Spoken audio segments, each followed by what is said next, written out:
Okay, so today the topics of the lecture is one, der Waals gas model,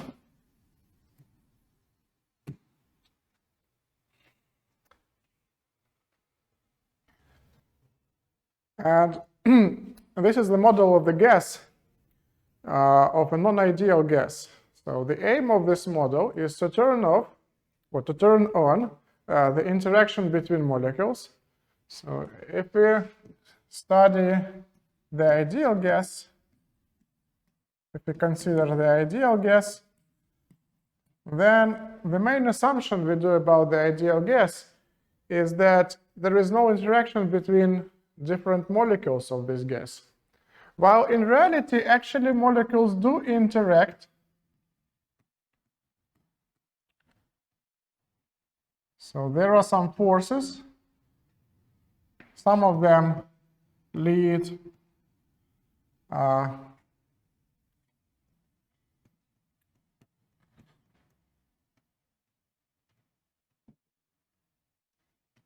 to the repulsion. The other forces lead to attraction. So in general, actually, in any real material, molecules of gas do interact, and this interaction causes some effect on these molecules' behavior. Although in most of gases, the interaction is quite small. There is quite a well-established model for the interaction between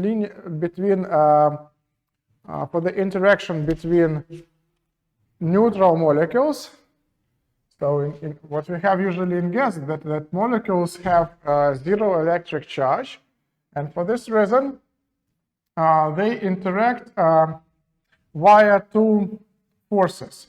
Altogether, these two forces lead to the interaction potential of the following form: 4 epsilon times sigma over r to the power of 12 minus sigma over r to the power of 6. And two different components of these forces are called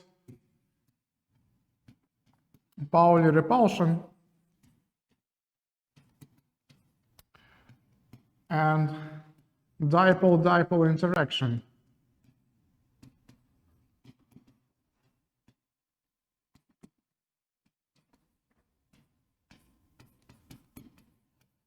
These are Pauli repulsion and dipole-dipole interaction. And to say a few words, actually, first of all, let's draw the plot of this potential. U is a function of r. So, has the following look. And, well, as we see from here, there is a point where this function crosses 0. So that is when r equals to sigma, and it contains two different terms. As you see, one of the terms is proportional to the r to the power minus 6, and the other one goes as r to the power of minus 12, and these functions have quite a different behavior. So this function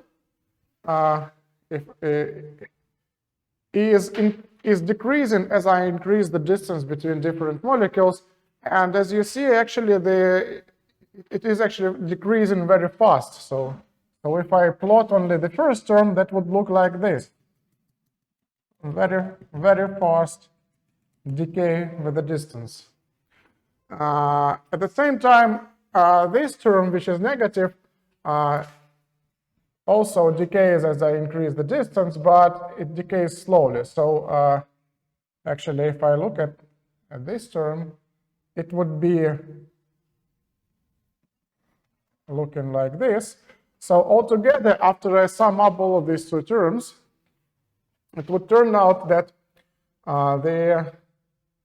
when r is greater than sigma, then this should be negative.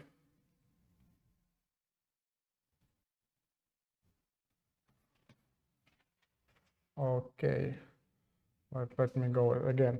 So if my R is greater than sigma, then I would have something which is greater than, which is less than 1 to the power of 12, and here goes something which is less than 1 to the power of 6. So altogether, that would give me a negative function.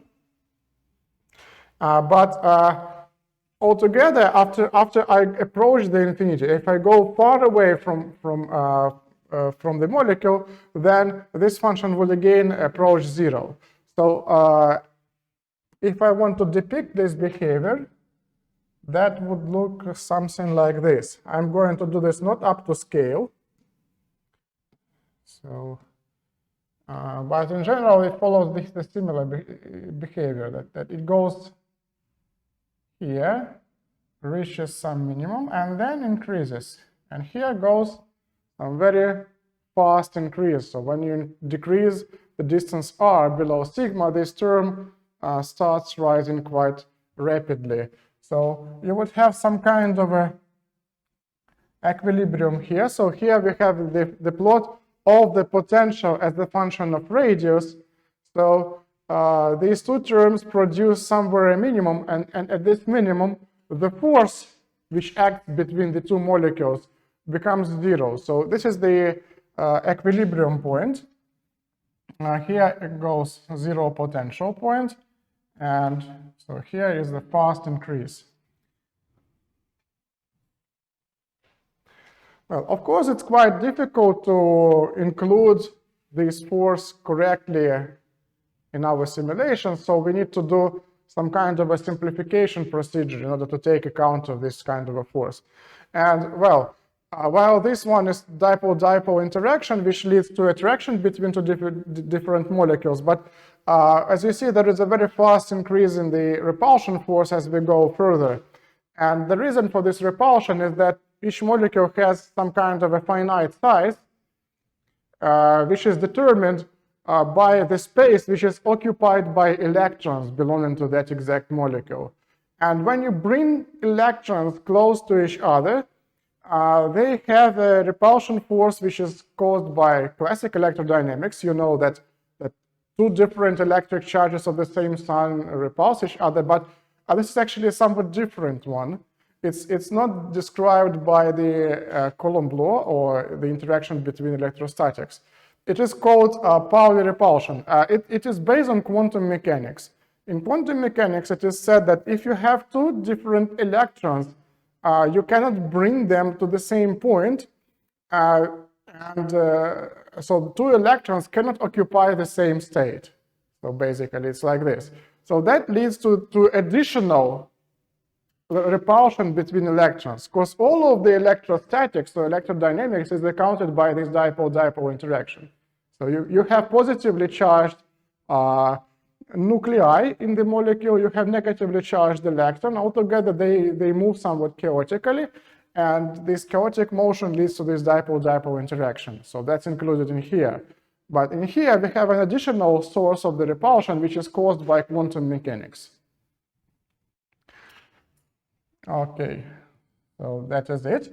And in order to have a proper account of this force, what is typically done is that this potential is assumed to be in a somewhat simplified form, like follows. Well, this is the distance between the molecules. So we have some kind of a critical radius. And we assume that all of the molecules are actually behave like solid balls. So instead of having this quite a sharp rise of the potential, we simulate it as actually a potential wall, which has an infinite height. So that means that actually one ball cannot get closer to another one beyond the critical distance RC. And after that, if we allow the balls to be separated from each other, then that follows again this dipole-dipole attraction form. So I substitute this Pauli repulsion into, and I just make my gas to be composed out of solid balls, not of some like soft balls which can be brought together through some repulsion force, but just a solid ball. So that makes the thing somewhat simpler. And as a result, I am able to derive the equation which can describe the state of this gas. So I need to take into account first finite volume of molecules. So if I do that, that would mean that actually my volume of the gas cannot be made smaller than some critical volume B. No. So if I neglect the attraction force between molecules and only assume that these molecules are just solid balls without any interaction whatsoever, I would have the following equation of state for 1 mole of my gas.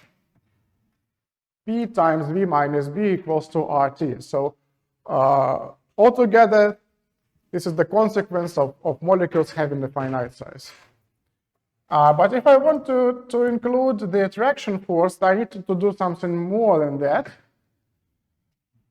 So I will consider the gas inside the vessel. And I will assume that my gas has a kind of a uniform distribution inside the volume of the vessel. So this is, and it forms a homogeneous substance without any non-uniformity. So if I consider any molecule inside this volume, it would interact with all of the molecules which surround it, and the forces which act on this molecule inside would have different directions, and all in all, if I average over all of these forces, that would give me 0. So the forces which are inside the volume would not feel any kind of effect produced by this attraction force. The only difference would happen for the molecules which are located in a small boundary layer near the walls of my vessel. So in here, I would have molecules attracting from this side, but there would be no molecules from that side to attract them. So that means that there would be some kind of a difference in behavior of molecules which are near the side walls of the vessel. And, well, I can assume very simple model here, so that the force is directly proportional to the concentration of molecules. Indeed, if I have more molecules inside my volume, that means that my molecules which are located in that boundary layer interact with more molecules on the side of the vessel, and that leads to more force of attraction towards the center of the vessel. At the same time, in thermodynamics, we are not pretty much interested in the forces or dynamics of each individual molecule. We need to look at the behavior of the system as ensemble. So, So the main difference which would be produced by this force is that these molecules which are attracted towards the center of the vessel, they would reduce their speed and hit the walls of the vessel, or the side walls of the vessel, with lesser velocity. And as a result, they would produce less of pressure. So the pressure would be decreased. And since the pressure itself is also proportional to the density of molecules, then the difference in pressure produced by these attraction forces would be proportional by density of molecules squared. And delta P is proportional to n squared. And since n is the density of molecules, then this is actually a number of molecules divided by the volume. So altogether, I would have pressure as pressure of ideal gas minus some kind of a coefficient A divided by V squared. And after this, I can derive the final equation for the for the state of this non-ideal van der Waals gas, which has the attraction between molecules at large distances and very strong repulsion at close distances, and that would give me P plus A over V squared times V minus B equals to RT. So that is valid for 1 mole of the gas. For 1 mole.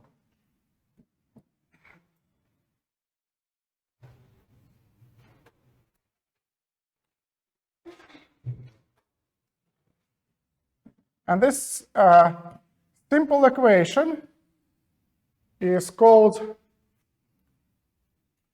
van der Waals equation, VdV equation. And it is actually, this equation doesn't precisely describe the behavior of any real gas, because in practice people tend to use somewhat different equations, but this equation is one of the main equations studied in the general physics course, and it has quite a few benefits. This equation of state can explain you, from this equation of state, we can explain phase transition from the liquid to the gas phase, and we can also explain how critical temperature emerges.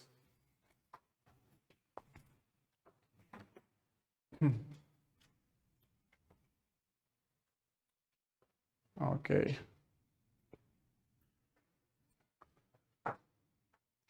Okay, let's do one kind of a simple exercise. As you see, this equation of state is valid only for 1 mole of the gas. And, well, let's say we have 2 moles of the gas or more moles of the gas, like new moles of the gas. And let's derive van der Waals equation for new moles of the gas. So it's something which is needed to do. Any ideas about this? How to get from equation for 1 mole of the gas to the equation for new moles of the gas? Okay, since the majority of the audience has come just now, then I think that so far no great ideas about how to tackle about this problem. But well, I would like to give a hint about this. Previously, I have discussed about extensive and intensive variables. If you remember that, the variables which describe the state of the gas can be divided into 2 major parts. One of them are intensive variables like pressure or temperature, or, for example, chemical potential, which do not change as we increase the amount of gas. So if we have twice the amount of gas, then the pressure would be the same, temperature would be the same, and so on. And these are intensive. And also there are extensive, which increase as we increase the amount of gas, like volume, or for example, amount of matter, or entropy, or any kind of thermodynamic potential, like internal energy, and so on and so forth. So if you want to have some function which connects some pressure, volume, and temperature, and also the amount of gas,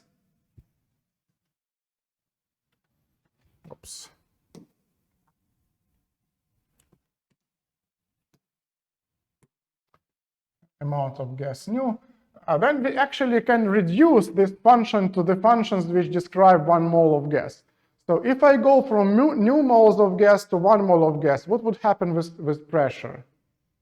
Nothing, because it's intensive variable. So pressure of 1 mole equals to the pressure of new moles. And what about the volume? If I consider only 1 mole of that whole substance.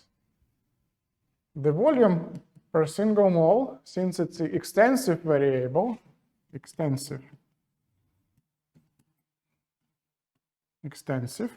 then the volume occupied by 1 mole of gas can be calculated as total volume divided by the amount of gas, V divided by nu. The same for temperature. temperature doesn't change since it's intensive variable. So altogether, I can take these P, V, and T and plug them into the van der Waals equation for 1 mole of gas. So that would give me P plus A over V, oops.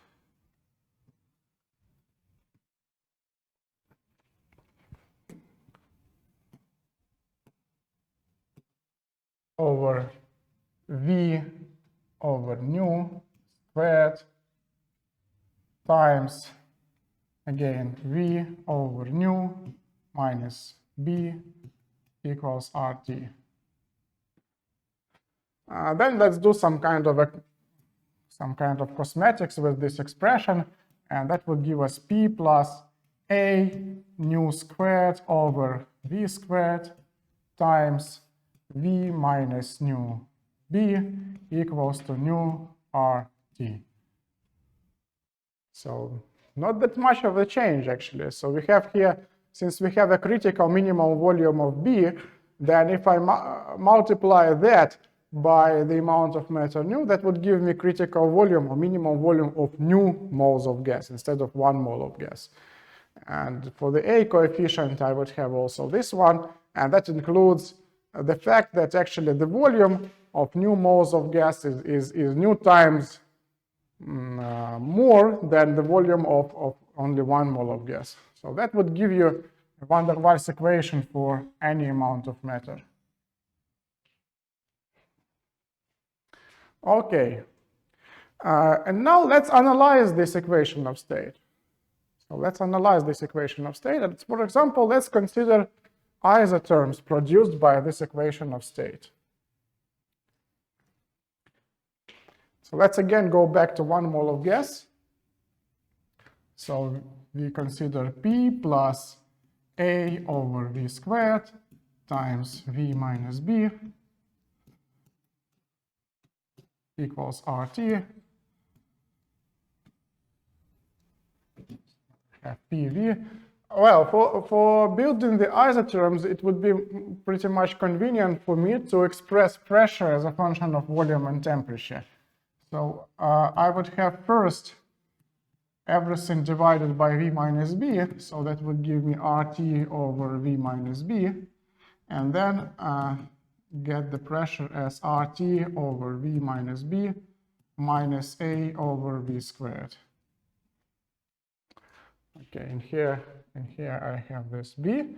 Of course, my volume cannot be less than B according to this equation, so I'm sure that all of my curves which would not cross this line. So that is actually one of the limits. And in here I have this equation. Let's look on the analytic behavior of this function. Let's say that V is large.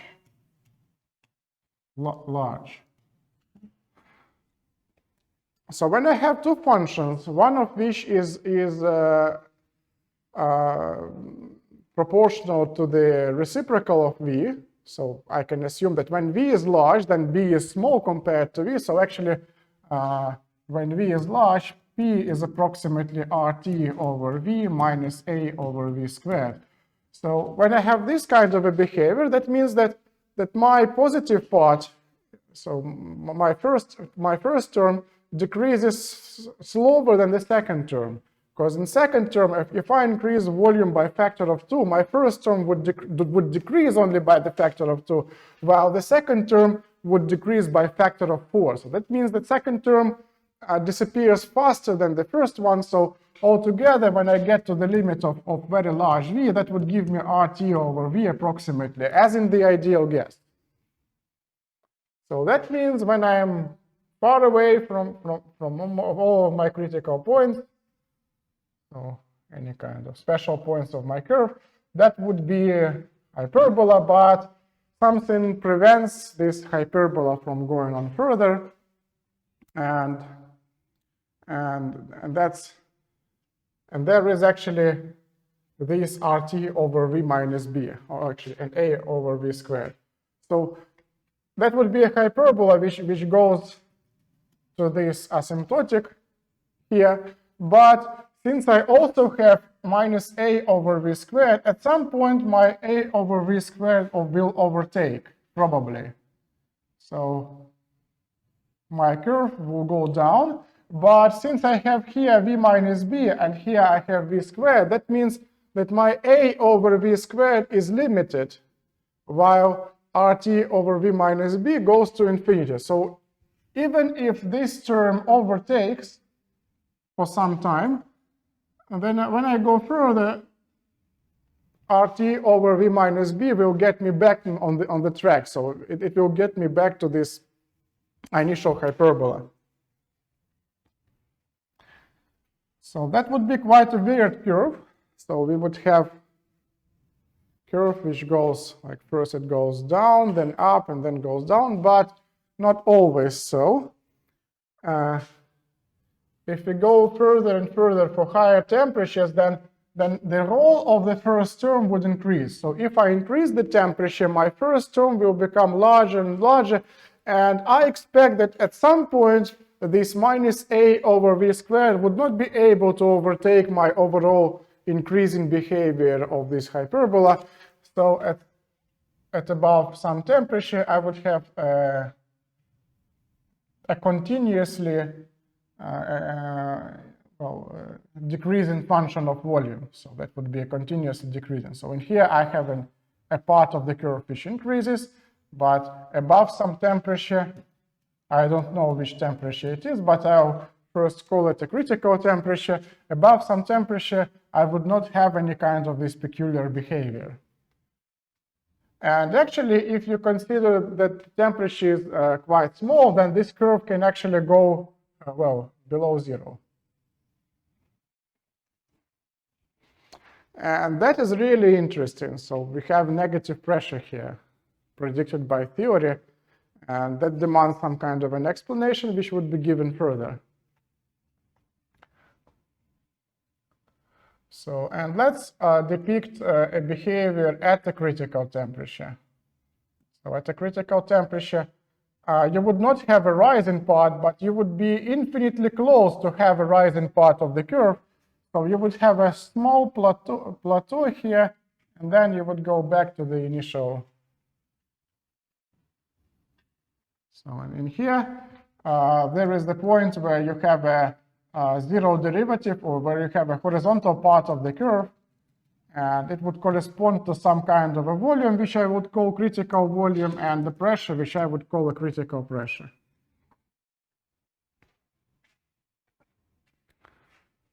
So this is T equals to T critical, this is T above critical temperature, and this is T below critical temperature. So three different types of behavior from this curve, and this one is something which has not been in the ideal gas. This can never be in the ideal gas, actually. Let me point this out. This part can never be in the ideal gas, but it is present here.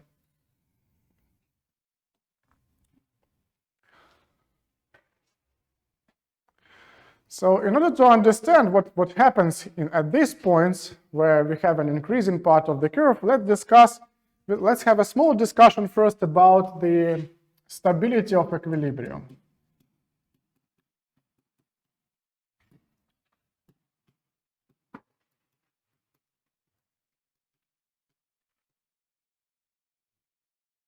Or thermodynamic stability of equilibrium. So as you know now,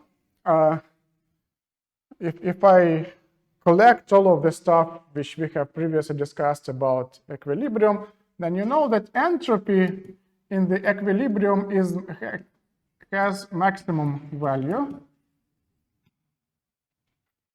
So if I enclose my system in the reservoir, which has constant volume, and allow it to continue further and further, and it doesn't interact thermally with any kind of, if my system doesn't exchange heat with environment, then after some time, my system would reach an equilibrium state and the entropy of the system would be maximized.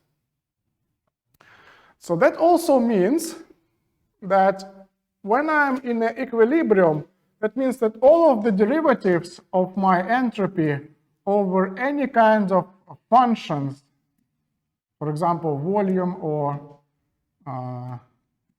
ds, probably over dt, or, well, any kind of things which I can change in my guess, they would be equal to 0. And that corresponds to maximum. But not only that, the second derivatives of my entropy over the same volume, they should be negative. That's a condition for maximum. If you have, let's say, entropy as a function of some variable x, and you discuss maximum of this, then you assume that if you change x slightly, then your entropy should decrease, and that means that you have this kind of a negative curvature here. So that means that you need to have a negative second derivative in order to achieve the maximum point. So the first is not is a necessary condition. The second one is a sufficient condition for the maximum of entropy. And I'm not going to write all of this here. So I'm not going to write the conditions at which these derivatives of the entropy would be negative. I would give you just the final result. So in order to achieve stable equilibrium, you need to satisfy two conditions. First of all, is that molar heat capacity at constant volume should be greater than 0. And the second condition for the equilibrium is that the derivative of pressure over the volume at the constant temperature should always be negative. So these are two conditions. And these two conditions have a very fine explanation.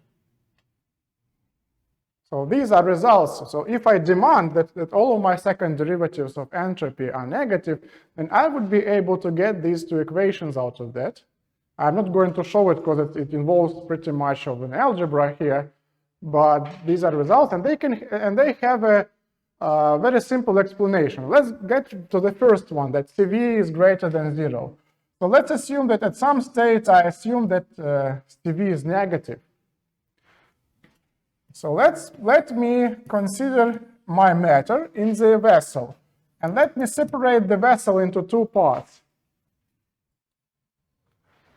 And I bring here a wall which can conduct heat in both directions, and I divide my vessel into two parts. And let's assume the following, that some amount of heat due to some fluctuation has been transferred from one side of the vessel to another side of the vessel. Since my CV is negative and the volume remains constant here, that means that as the amount of heat goes from here to here, then temperature in the right-hand side increases, while the temperature at the left-hand side has decreased, because you transfer amount of heat due to the negative CV that produces your negative increase in the temperature. So temperature is decreased. And as you know from the basics of thermodynamics, this situation becomes pretty much favorable for continuation of this process. So what has been started as a simple fluctuation continues on as some kind of a heat flow which obeys the basic thermodynamic laws. So if I allow this to continue, then eventually all of the gas in this part would be cooled down to a very low temperature, while in here I would have very high temperature. So here I would have high temperature, and here low temperature. So instead of a normal thermal equilibrium in which you have constant temperature throughout all of your environment, you would have different temperatures in both parts of the gas. So that's why this condition is unstable with respect to random heat transfer. As you know, in thermodynamics, everywhere we study equilibrium, this is called dynamic equilibrium. And dynamic equilibrium means that in case of phase transition, molecules keep coming from the gas phase to the liquid phase and vice versa. In the case of thermal equilibrium, that means that heat is being exchanged in both directions, but generally the state of the system remains very close to the initial state. In here, when I have a random transfer of heat from here to here, that would lead me to a completely new state, which has nothing to do with general notion of equilibrium.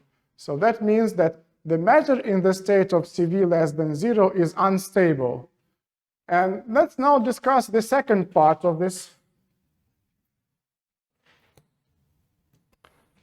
Now we assume that I divide my vessel into two parts by the piston, which can freely move in both directions, but it cannot transfer any heat. So we don't have any heat exchange between these two portions of gas, but we have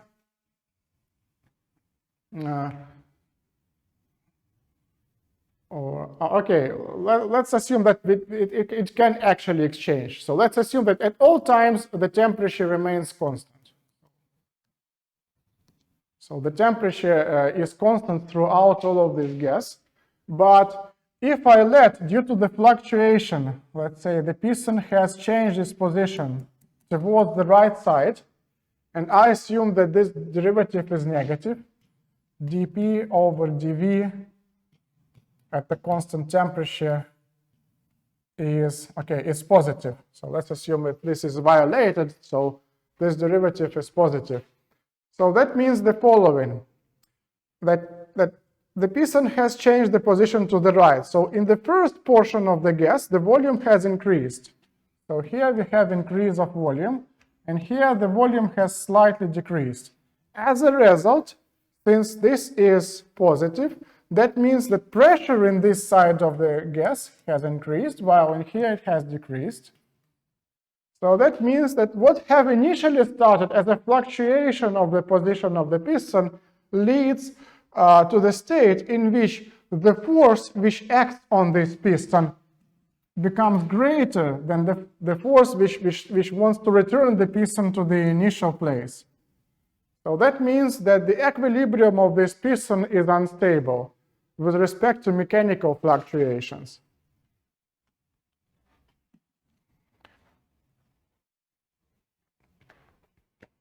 So, you know, like if you have oscillations or oscillatory system, if you push the system out of the mechanical equilibrium, then a force would appear which would try to return the system towards the equilibrium position.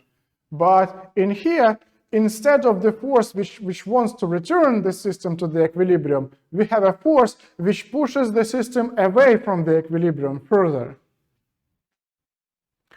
So that explains why a system which doesn't satisfy this condition is also unstable. And let's continue with this example further. When the motion of piston would stop, actually. So when the motion of piston would stop, and let's say that we move the piston further and further and further until we have gas here in two different states. Here we have a rarefied gas, and here we have a quite dense gas.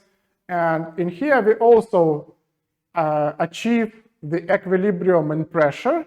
So we have two different states which have different density of the gas but have the same pressure.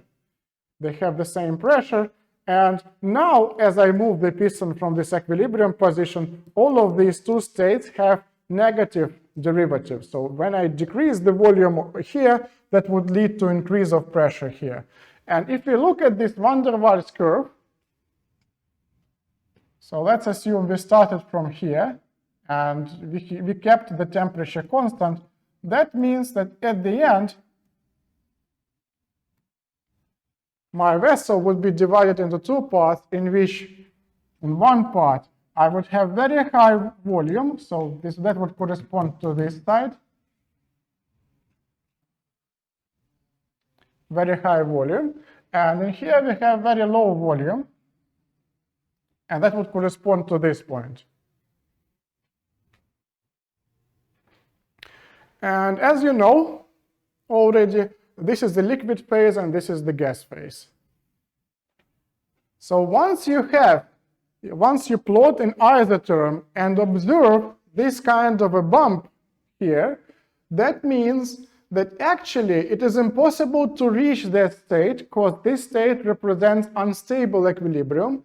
And instead, if you prepare the gas in this state initially, for example, if you are able to control each of the molecules and distribute them uniformly in the vessel and achieve this kind of state of pressure and volume, then it would self-separate itself into two different phases, one of which has very high volume, another phase has low volume, but they share the same pressure. Now let's continue here. I'm going to reiterate.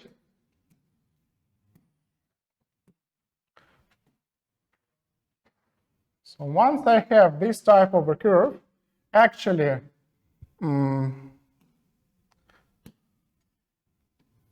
this branch of the curve corresponds to the liquid phase.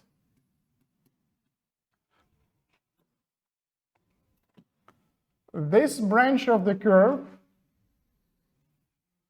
corresponds to the to the gas phase.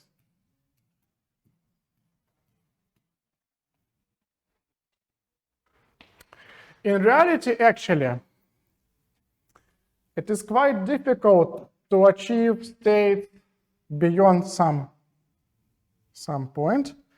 If we compare this to the, if we compare all of this to the isotherm of the real system,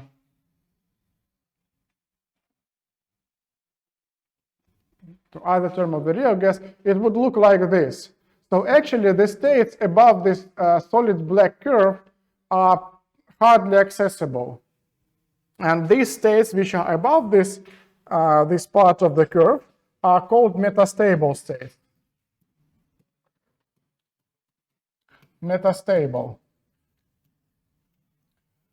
So metastable is like stable, but not that much.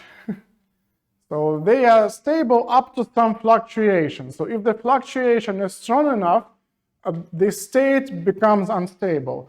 Let me explain this in terms of the entropy again. So as I have said initially,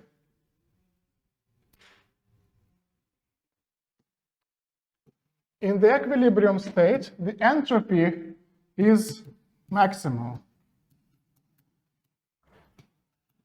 But the dependence of the entropy on all other functions can be quite complicated.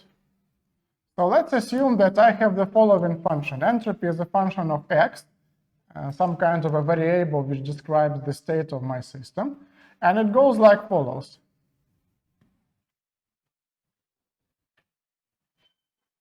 So in here, I would have the local maximum.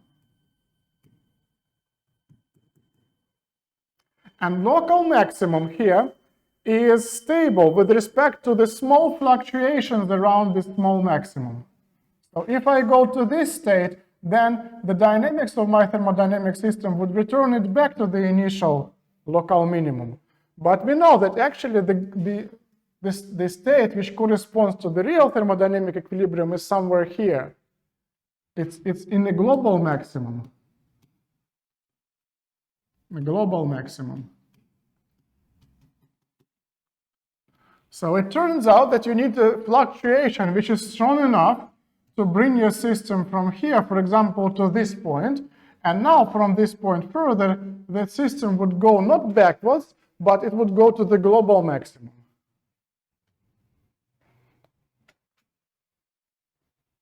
So that is a simple mathematical explanation to the fact of the existence of metastable states. And in reality, actually, what happens in the system is that, for example, you want to bring your liquid into the gas form. You want to evaporate your liquid.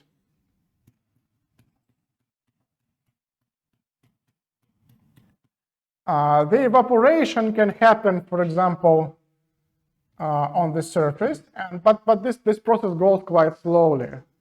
So while this evaporation happens, you can actually heat up your liquid beyond the temperature of, for example, we consider water.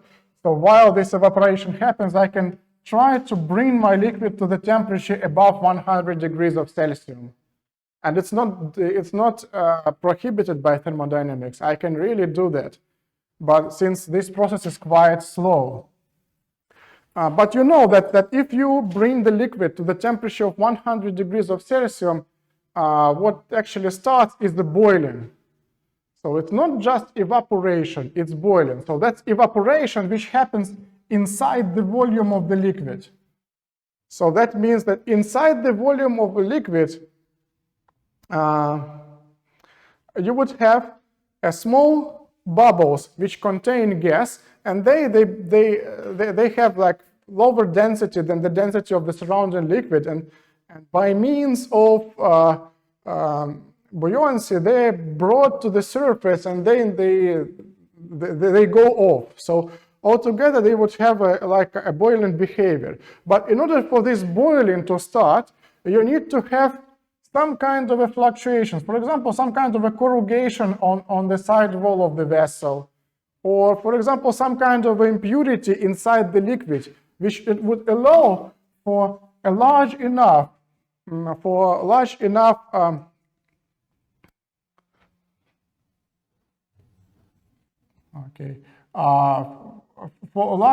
nuclei of gas phase to be formed.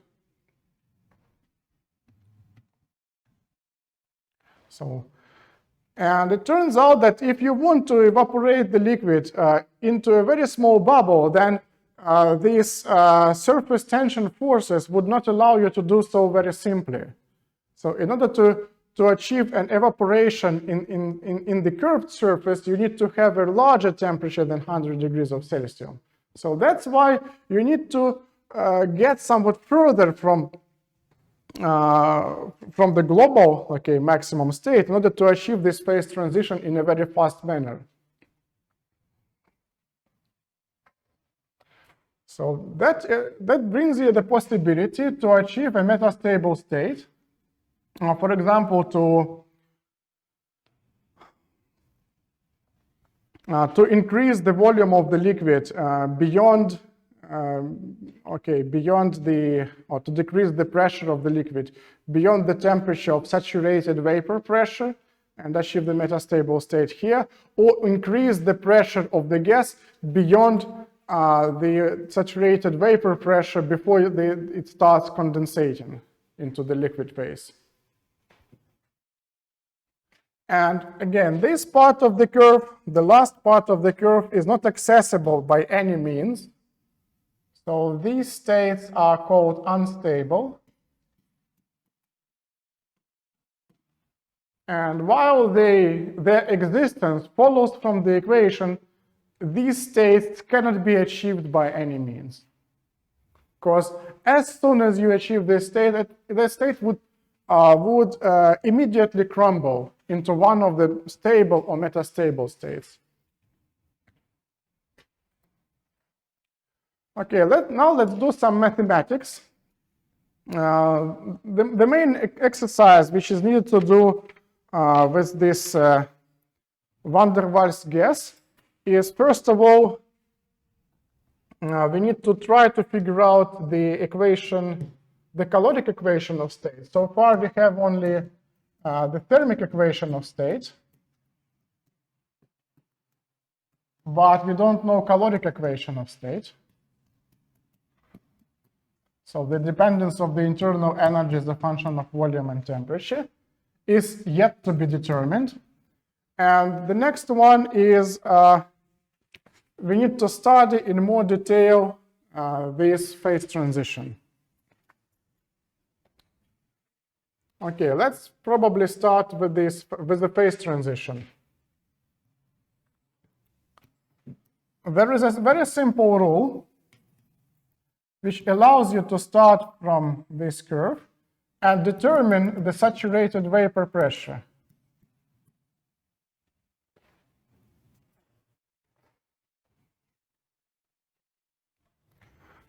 This is called Maxwell's rule.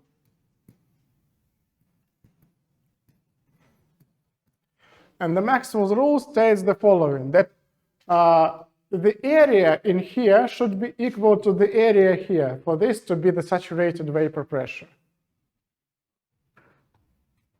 So these two areas should be equal to each other. And in reality, actually, what happens with the isotherm is that it goes along this way.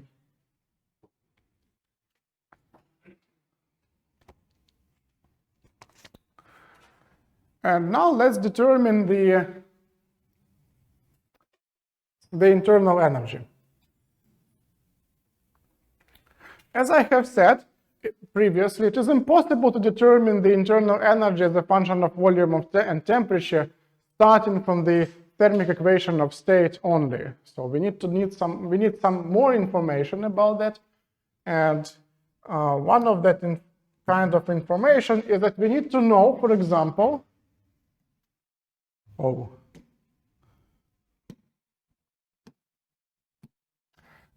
need to know, for example, the dependence of the internal energy at some particular volume as a function of temperature. And let's assume that this dependence is quite simple, that we have Cv times T.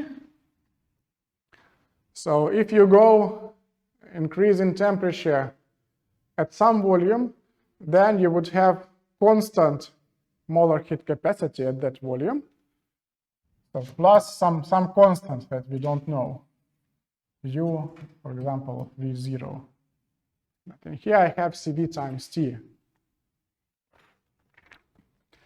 So now let's determine the function.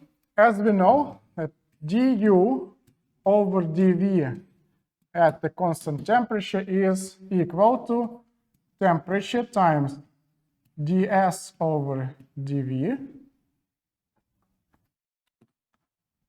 again at the constant temperature. And now we use one of the famous Maxwell's relation to bring it to derivative of pressure over the temperature at the constant volume. And now let's look at the function of pressure as a volume and temperature. I have already derived this once. Let me look at one of my previous slides. Here it is. So P equals to RT over V minus B minus A over V squared.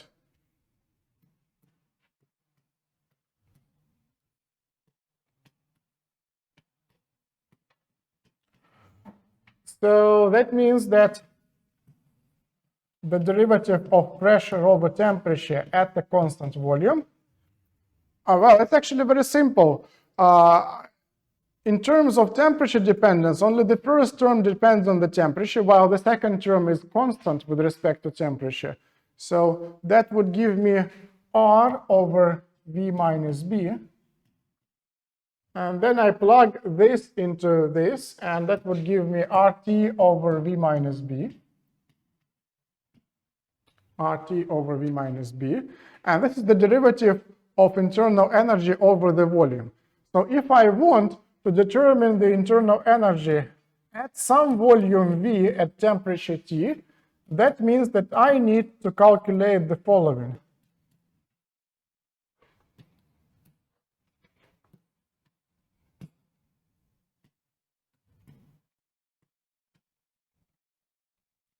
RT over V minus B times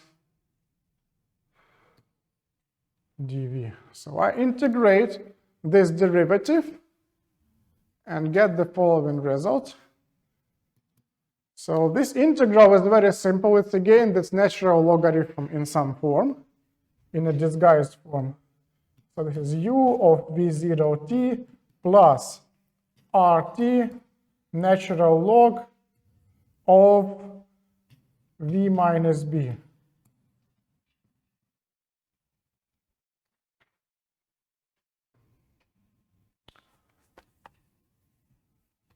So that allows me to write the final result, the internal energy as a function of volume and temperature, as CVT plus RT logarithm of V minus B. So this is valued up to some constant. And in here, I take the logarithm of V minus B. So now I have abandoned all of that V zeros and T zeros, but this expression can be understood that expression which is varied up to some constant. Because actually it's very difficult to calculate, for example, natural logarithm of the quantity which has some kind of a dimension, for example, dimension of volume. But you can assume that this is some abstract function. Okay, so that is U as a function of volume.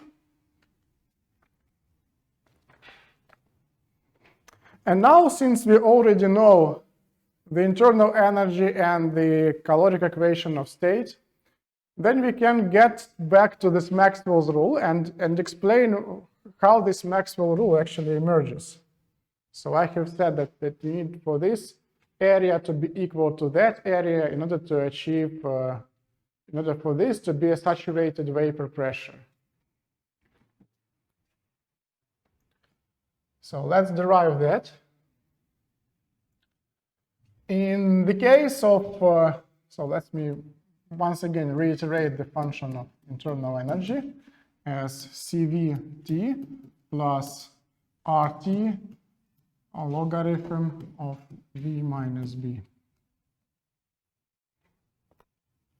Oops. I think I have made some mistakes somewhere. Let me see. RT. Yeah, logarithm of V minus B. Logarithm.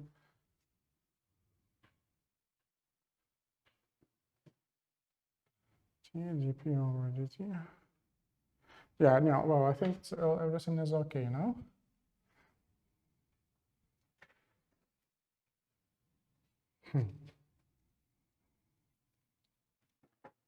Let me see it once again.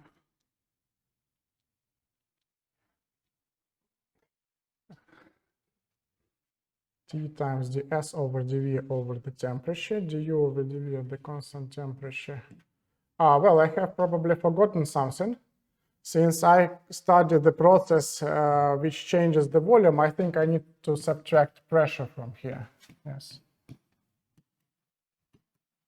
And that brings me back from this one to the following. Again, a small mistake. So I have here A over V squared, actually. And altogether, that means that I need to introduce a small correction here.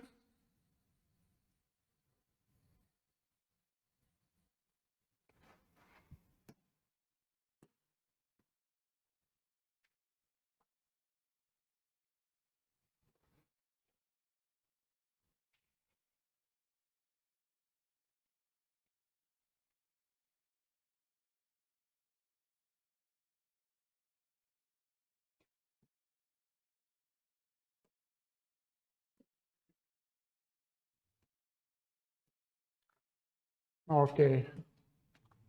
So now I have here A over V squared. So when I do the integration, I would have U of V0 t plus integral of du over dv at the constant temperature times dv from V0 to V. So that would give me CVT plus integral of A over V squared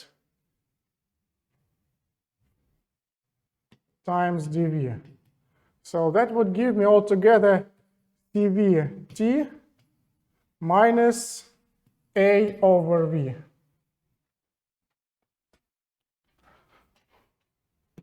So now let's get here and correct this expression.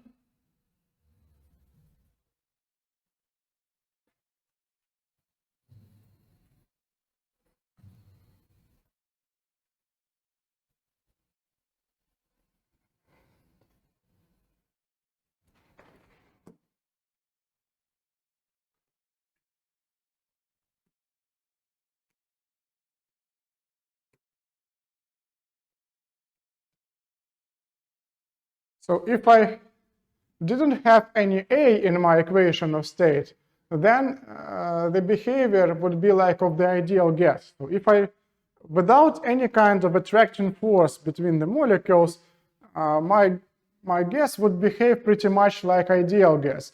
Its internal energy would be only the function of volume, only the function of temperature. It would be independent of volume. But since we have this attractive force, then we have some volume dependence. And actually what this equation says is that as I increase the volume at the constant temperature, I increase the internal energy of the gas. So now again, let's get back to this Maxwell's rule. And this is the correct expression. So let me fix it here too.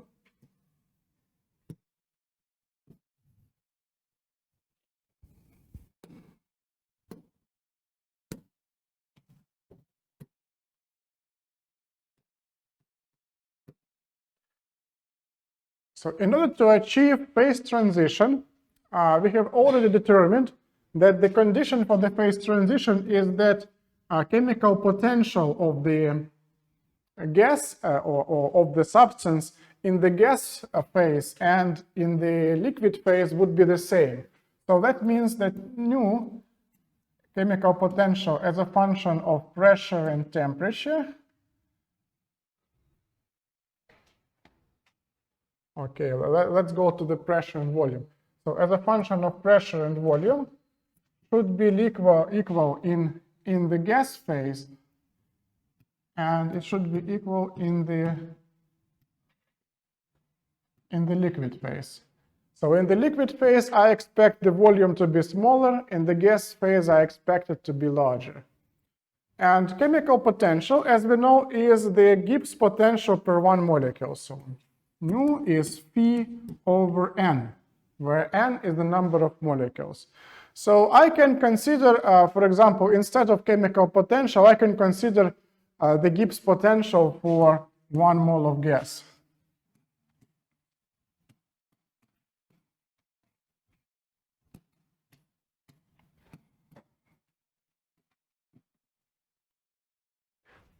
And it says that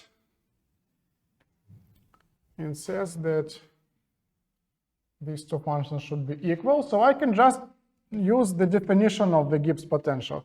According to the definition, Gibbs potential is internal energy plus PV minus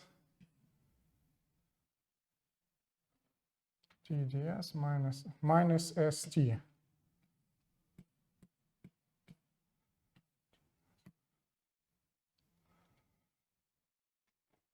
So what I need to determine in order to get the left hand and right hand side equal, I need to determine also the entropy. Or probably I can use some kind of another approach to determine the point where these two functions should be equal.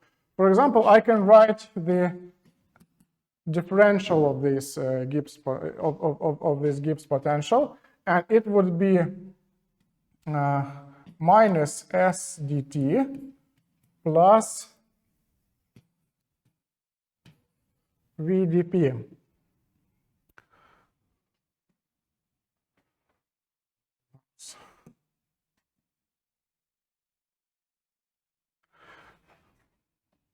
Now I can, in order to calculate the difference, I can get from one point to another point along the curve, which is at constant temperature. So, for example, if I assume here the temperature is constant, then I can, to calculate this difference, I can go along this curve. So at each point of this curve, this minus s dt would be equal to 0. So that means that the difference between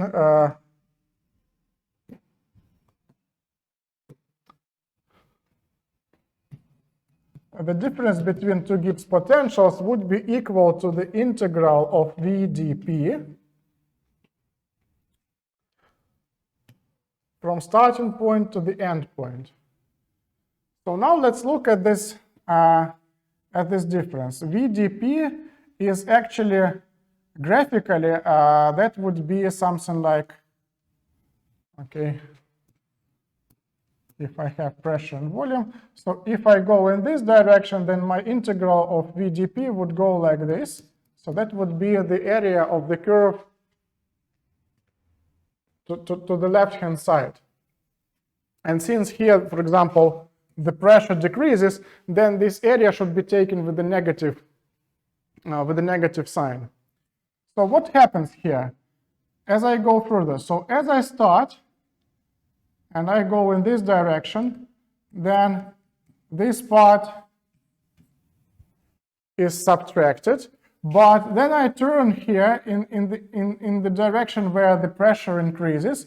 So that subtracted part is overwhelmed by the positive contribution which goes when I go in this direction. So overall, if I start from here and end here, my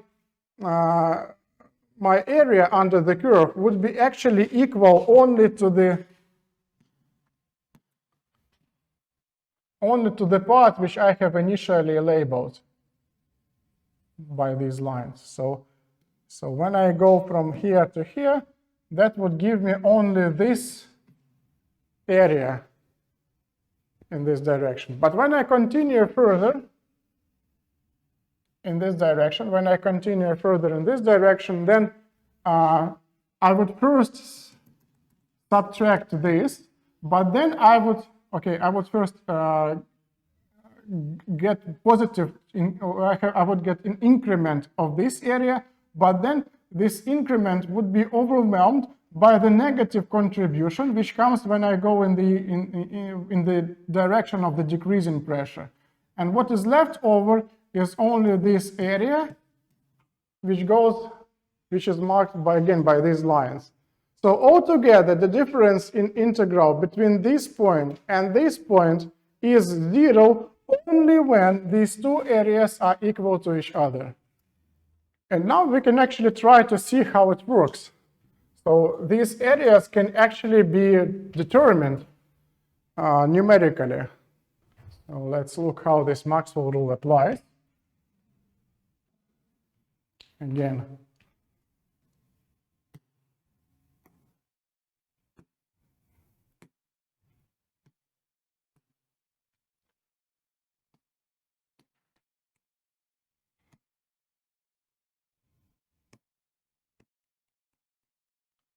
So I have pressure as a function of volume and temperature is RT over V minus B minus A over V squared.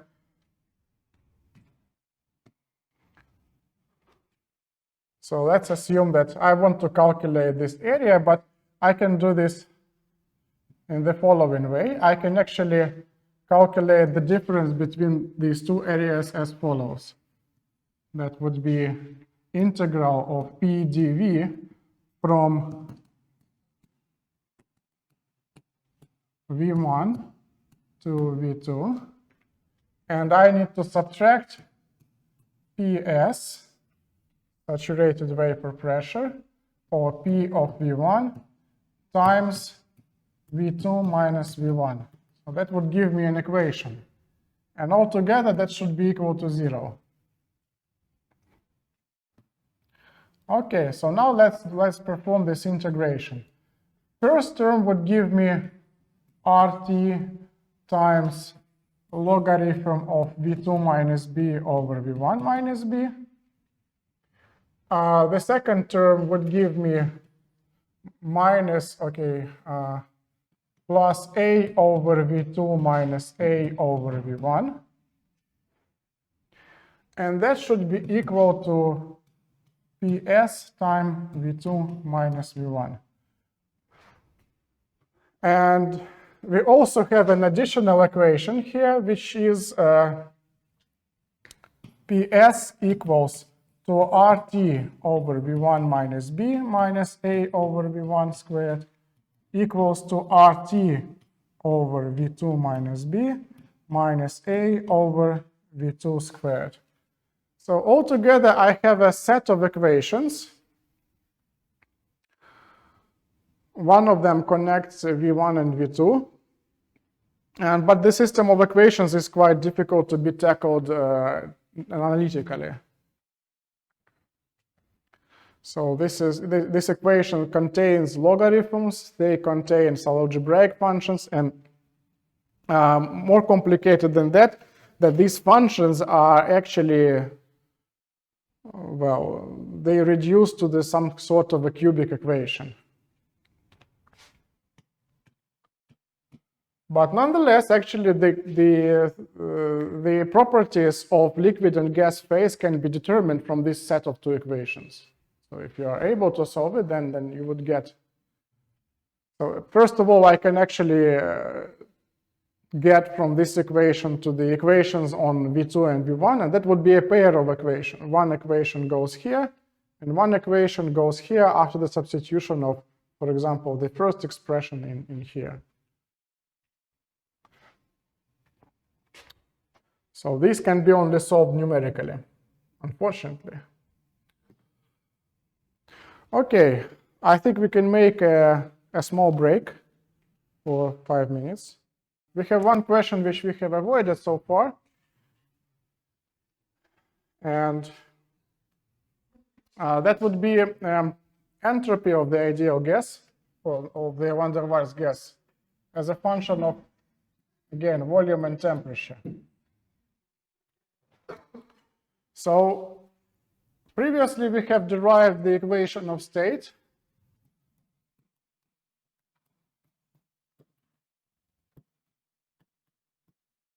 We have also derived caloric equation of state.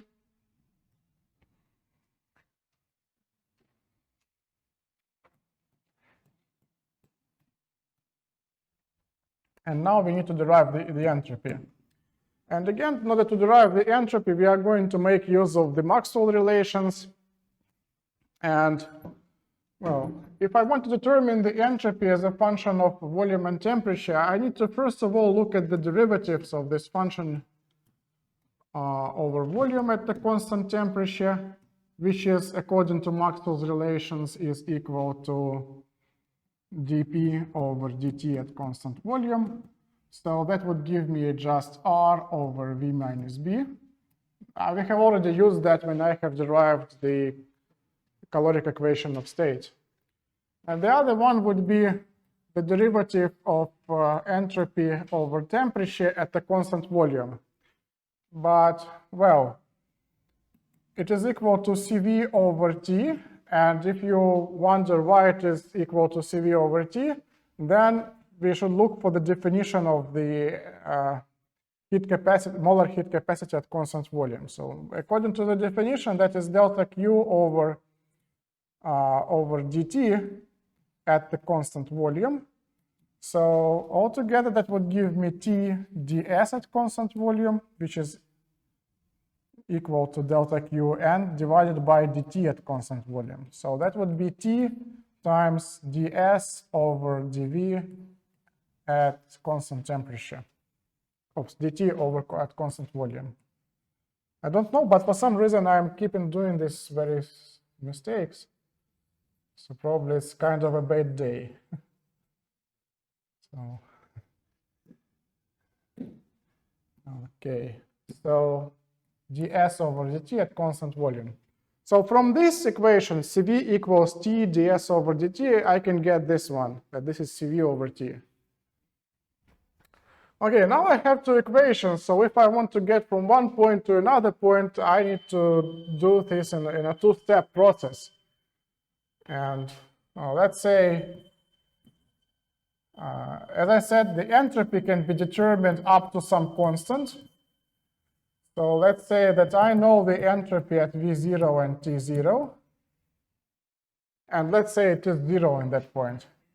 And then I want to get to other point which has different volume and temperature in general. I can do this in a two-step process. First, I can, for example, I can increase the temperature, and then I can increase the volume. So these are two steps to do this. So that means that my final entropy would be equal to the integral from T0 to T of Cv over T dt. My volume is constant, so I need to use only this type of the derivative, plus derivative of, okay, here goes R over V minus B dV, and I go from V0 to V. So that would give me Cv natural log of T over T0 plus R natural log of V minus B over V0 minus B. Usually when people write the expression for the entropy, they discard this part, which is T0 and V0 minus B, and typically write Cv natural log of T plus R natural log of V minus B. I think it would be quite interesting to compare this expression with the entropy of the ideal gas, because it's a very simple expression if you look at it. The entropy for the ideal gas, S ideal gas, is Cv logarithm from T plus R logarithm from V. So nothing has changed pretty much, except that instead of V minus B, I have only V here. That allows me to determine the equation for adiabatics, for adiabatic process for the van der Waals gas. So adiabatic process.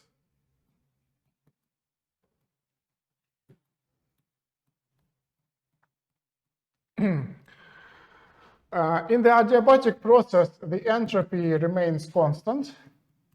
So that means that I need to write that Cv logarithm T plus R logarithm of V minus B is constant. Then let's take an exponent of this. So that would give me, I use the simple rules for the exponential functions. That would give me that this is T to the power of Cv times V minus B to the power of R is constant, but actually the concept of exponentiation to the powers which are not the numbers but have some dimensions is quite vague. So I think it would be better to write this as T to the power of Cv over R times V minus B is constant. So that's the equation for the adiabatic process in for van der Waals gas. But unfortunately, I cannot give you some kind of a very simple expression like PV to the power of gamma in case of the ideal gas. So if you look at the equation for the adiabatics in terms of pressure and volume, it would be much more complicated than that. It's very convenient and simple in terms of volume and temperature, but in pressure and volume, it is not so convenient for use. And there is a reason for that. The reason is that in the equation for the ideal gas, gamma is the ratio of Cp over Cv. But in the case of van der Waals gas, this is the abbreviation for van der Waals, VdV. For van der Waals gas, the problem is that Cp is not constant. So if you use the expression which I have derived on the one of the previous lectures about on the similar the difference Cp minus Cv for any kind of gas, then you will see that actually that Cp minus Cv for the van der Waals gas is not constant. And also that follows from the solution of the problem where we have derived all of the equations, thermic equations of state for materials which have constant Cp and Cv. It said that I need to have, like for example, P plus P0 times V minus V0 to be equal to Cp minus Cv times T. Well, about this part, actually, van der Waals gas is quite similar to this, but in terms of pressure dependence, it's different. So that leads to the quite complicated function for Cp, which is not constant, even if molar heat capacity at constant volume is constant. Здравствуйте. Okay. So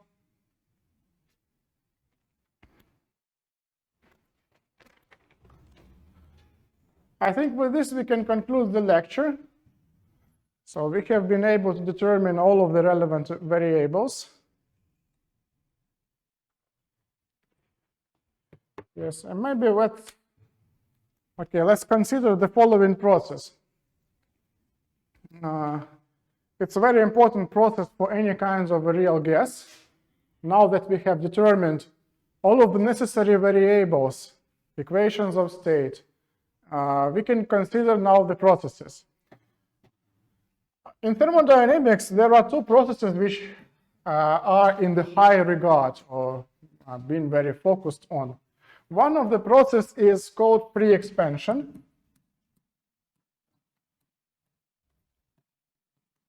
So in addition to all the reversible processes, there are two very important irreversible processes. Like pre-expansion. So, for example, you have some vessel, you have piston, which encloses the gas in a limited amount of volume, and then you rapidly take out this piston out of your vessel and allow the gas to expand freely to the other side. Then, after some time, the gas occupies all of the vessel. And for this pre-expansion, there are two important laws. Okay, only one important law. That amount of work done in this process is zero.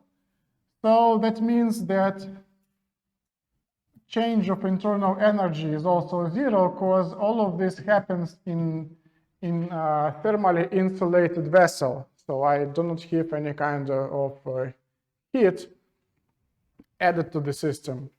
So the internal energy remains the same.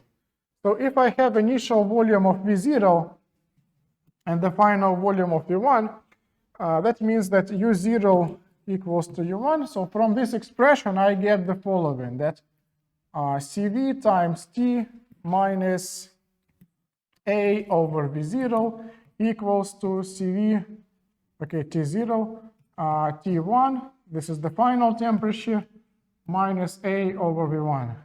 So in general, pre-expansion leads to the change in the temperature of the gas.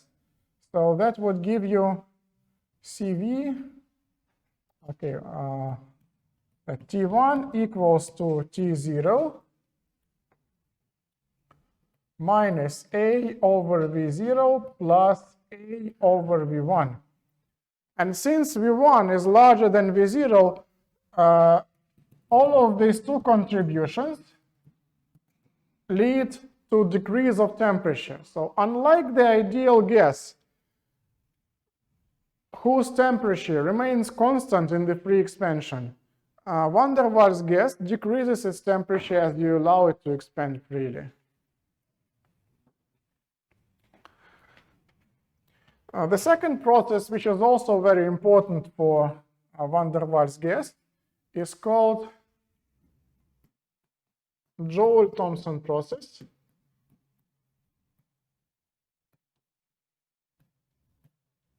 Joule-Thomson process, or throttling.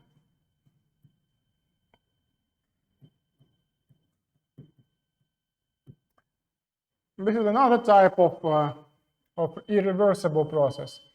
In here you have the tube. You have a piston which pushes the gas in this direction. And you also have a porous separator in this tube. So you have some kind of a porous material.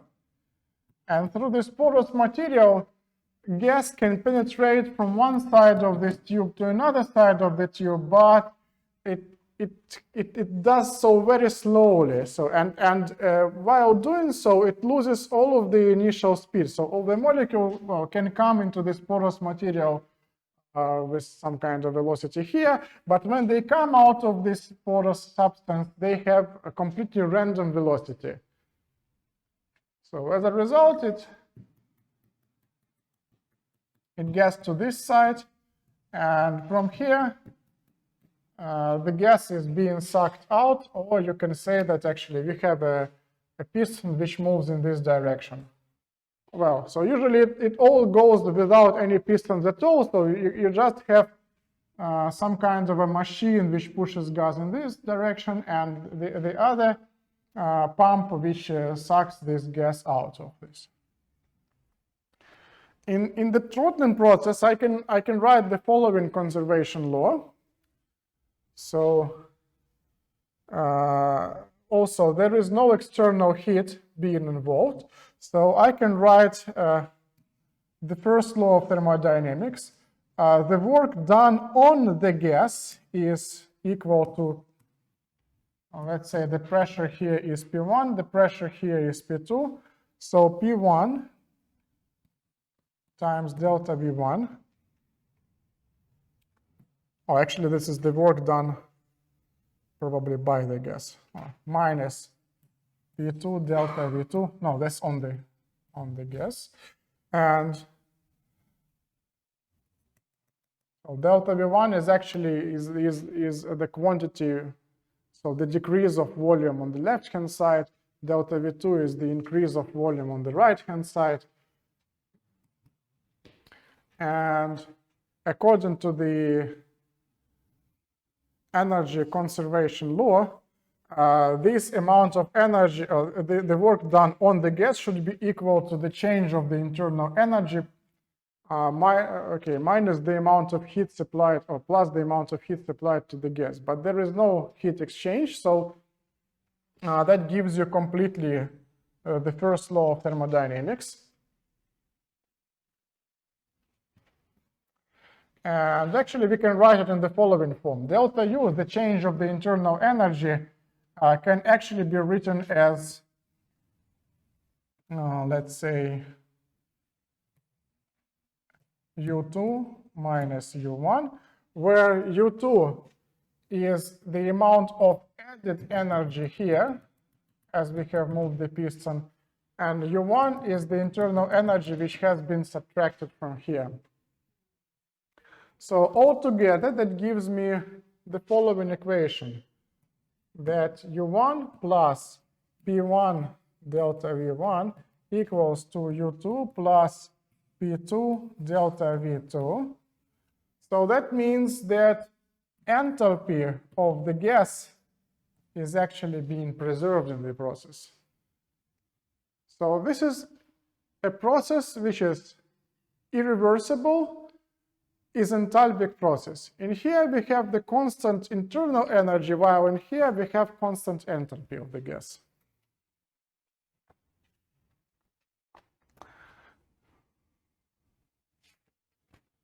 And this, if I have this process for the ideal gas, then we know that actually the enthalpy of the gas, 1 mole of the gas, for example, is equal to Cp times T1, while, so this is for ideal gas.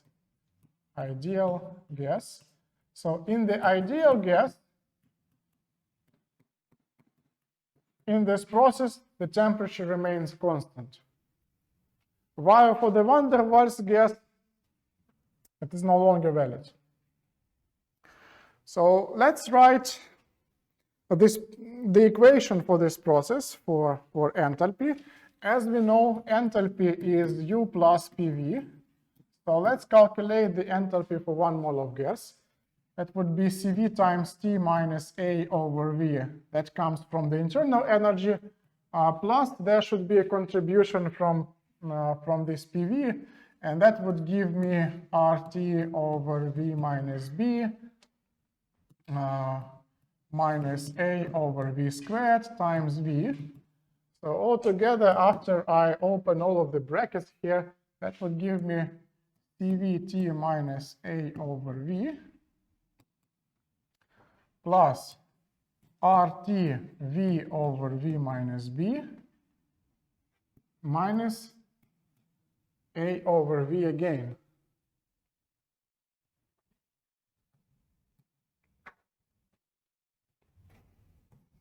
Minus A over V again. So that would give me, okay, CV plus RV over V minus B, temperature, minus 2A over V.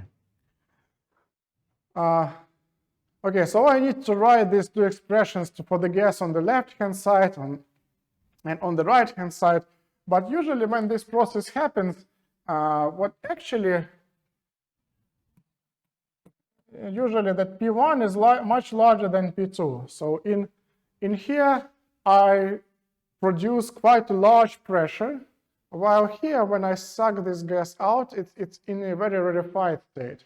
So actually, to the right-hand side, this gas is almost ideal, because the main thing which I need to have this gas rarefied, I need for this model volume to be very, not model, for the molar volume of the gas to be large.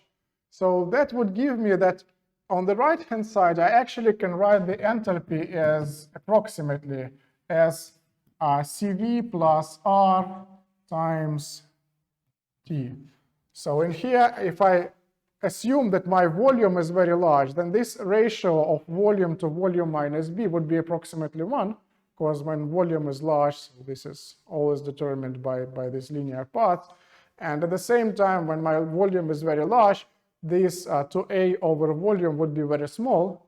So altogether, I can write that on the right-hand side, this is equal to CV plus RT. So H2 is CV plus RT2. While on the left-hand side, I need to account for all of these terms, because when the pressure is large, then my volume is quite small. So I need to work with all of these terms. So that would give me CV plus R times V1 over V1 minus B, T1 minus 2A over V1 equals to CV plus R T2. Okay, so now let's somewhat try to simplify this expression. So I need to establish some kind of a law for this process, and I'm looking for the temperature difference. So I take all of the stuff with the temperature 1 and get it to the right-hand side. So when I have this CV plus R here, so that would give me CV plus R times T2 minus T1 equals to R times B over V minus B times T1 minus, okay, here goes V1, minus 2A over V1. So actually this means that the temperature difference T2 minus T1 is positive when my temperature T1 is larger than 2A over V1 over B over V1 minus B. Or actually, when my volume V1 is still quite large, that would give me approximately 2A over B. And when T2 minus T1 is less than 0, that means that my temperature is less than this 2A over B. So there is a critical temperature which determines whether you would have a temperature increment in Joule-Thomson process or the temperature decrement. This is called the inversion temperature. T inversion is 2A over B. Okay, that's all approximate here. So here is approximation, of course. So if you want to have like a very rigorous description, then I think this one is better, but the best one should be taken into account all of those volumes on the left-hand side and right-hand side. But nonetheless, I think this one is closest to be valid. And this one is in the limit when my van der Waals gas is almost the ideal gas. So I don't account for the cases when my van der Waals gas on the left-hand side is actually a liquid. So I assume that I deal with the gas. And when my temperature is smaller than inversion temperature, then my temperature decreases further. And this is one of the technological processes which is now used to obtain a low temperature liquid gases. Because if you supply the gas at low temperature, then you would get the gas on the right-hand side at even lower temperature. And you can continue that further and further. You can make another step, your temperature is even less, and then you get even more temperature difference, and so on and so forth. And then you can reach a cryogenic temperature when you can liquefy, when you can prepare a liquid gas. Of course, this process is less efficient, for example, than adiabatic expansion. If you have adiabatic expansion, then you would have the temperature difference coming from both the work done by the gas and also by the increase of internal energy which comes with the increase of volume. So in here, when you have only free expansion without any work done, you would have temperature decrease. But when you go further and let the gas to do work, then you would have even more temperature decrease. But ideal reversible ideal or adiabatic expansion is not very technological. In gas throttling, you can do the process continuously, and you can supply a new portion of gas and take out new portion of gas. It's very convenient. Okay, so with this I completely conclude all of the lecture material. So let's now have a 10-minute break before we start a seminar. Oh, evidently I have forgotten an important part to discuss during the lecture. That's about the critical point. So I would like to start with some additional material about the critical point. I have said that when you have large enough temperature, T greater than T critical, you would not be able to get any phase transition at all. So that would mean that there would be no unstable part on the curve. I would get it always declining function, which is stable. And on the verge of getting to that stable part, I would be able to have a very small horizontal part, but without increasing part. So here, I would have the critical volume, critical pressure, and that would happen at a critical temperature. So I would like to determine this point. So now I would start with the equation of pressure as a function of volume and temperature, and calculate the derivative of this on the ith term. So that would give me minus RT over V minus B squared plus 2A over V cubed.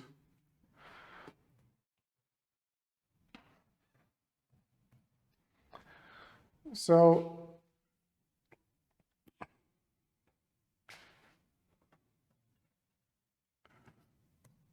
moreover, so if I need to determine the critical point, I need to get this to be equal to 0.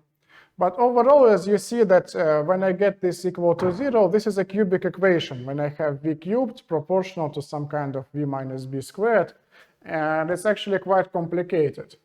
And we need some additional information.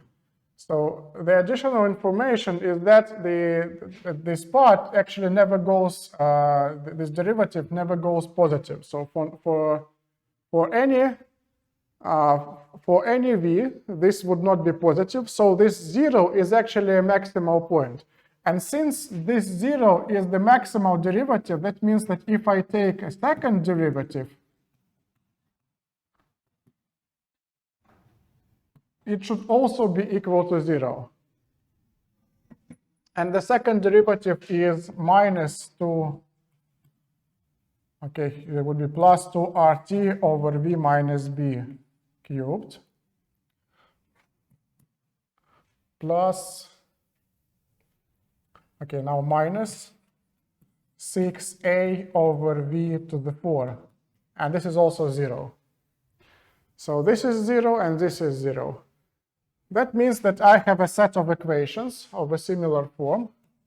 2a over v cubed is RT over v minus b squared. And that gives me 6a over v to the 4 is 2RT over v minus b cubed. Okay, I can cancel out 2, so that would give me 3a over v to the 4. And it looks like that it would be a pretty much good idea to divide one equation with another equation. So I divide the left-hand side of this equation by this, and left-hand side of this by this. I would get here 2 over 3 times v equal to v minus b.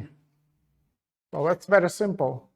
And that means that v, and actually this is the critical v, equals to 3 times b. So if I get this to the left-hand side, that would give me 1 over 3v equals to b. So critical volume is 3 times the b coefficient. And from this, I can then determine the pressure and also the temperature. So if I substitute this into this, that would give me 2a over 3b squared, okay, now 3b cubed, equals to RT over v minus b squared. And since v equals to 3b, that means that that should be 2b squared or 4b squared, if I take 2 out of the squared operation. So then that gives me that RT is 8ab squared over 27b cubed. So overall, that 8 over 27 a over b. Yeah, so that is it. This is RT critical. And now we need also to determine the critical pressure. The critical pressure is, I take this 8 RT critical and bring it into this equation. So that would give me 8 over 27 A over B divided by V minus B, which is 2 times B, and minus A over V squared, which would give me A over 9B squared. Okay, so I can bring it to some common denominator, and that would give me 27 times 2 times b squared. So 2 times 27b squared. And here goes 8a minus, okay, I need to multiply this by 3 and then again by 2 to get this to 54. So that would give me 8a or minus 6a, and overall, which is a over 27b squared. So now I have been able to determine the critical volume, pressure, and temperature. And one of the important stuff is that the product of the critical pressure by critical volume would give you a over 9b, which is 3/8 RT critical. Sometimes this is considered to be so-called the critical coefficient. And of course, if usually the real gas does not obey the van der Waals gas equation, so actually this coefficient can be different for different types of gas. But what's important that if I have this critical volume and pressure and temperature, that I can write the van der Waals equation in terms of dimensionless pressures, volumes, and temperatures. The dimensionless pressure P is equal to P/P critical, and dimensionless volume phi is equal to V/V critical, and dimensionless temperature tau is T/T critical. So if I substitute all of that into van der Waals equation, I would get this without derivation because it's very simple. So I don't want to do this, to take time doing this. So that would give me P plus 3/phi squared times phi minus 1/3 would give you 8/3 times tau. Sometimes this equation is called the reduced van der Waals equation.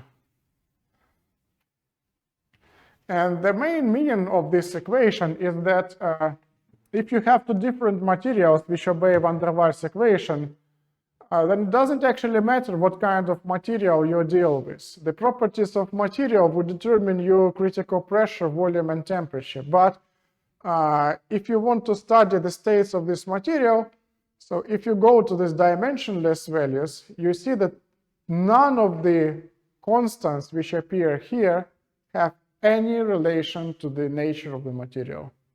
So in dimensionless pressure, volume, and temperature, the equation of state is independent of the properties of material. So these A and B constants are actually eliminated from van der Waals equation when we go to this reduced state. Okay, so now, if that is clear, there are no questions about this procedure, let's continue with the seminar. We have zero-level problems, and we also have problems from Irodov book.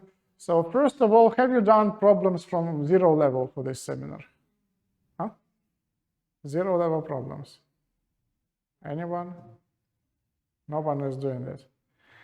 Okay, so I would take that everyone is well prepared, so everyone knows everything about phase transitions, so we can actually skip these problems.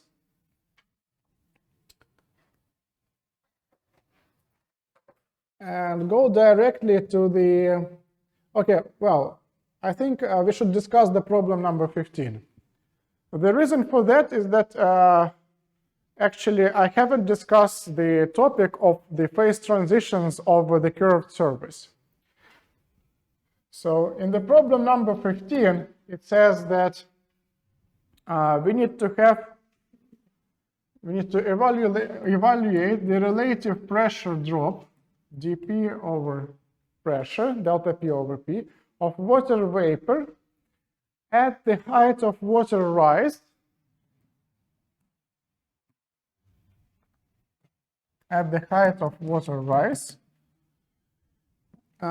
or in a completely wettable capillary with a diameter of d equal to 1 micrometer.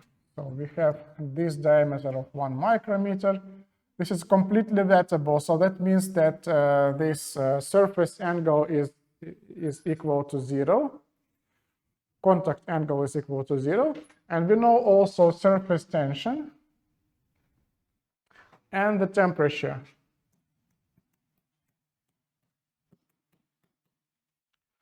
So that is 73 times 10 to the minus 3 of newtons per meter. And also we have diameter of 1 micrometer. And temperature is 20 degrees Celsius. So that's actually approximately 300 Kelvin. Or not, 293, okay, somewhat less, 293 kelvins. Good. So there is the reason actually that we need to calculate the pressure difference between vapor here and vapor here. So that it can be done in two ways. One way you use the expression for the phase transition. So you need to calculate the chemical potential of the liquid phase and the gas phase and equate them to each other. And we know that the chemical potential of liquid at the pressure P0, which is saturated vapor pressure, and temperature T0 should be equal to the same for the gas.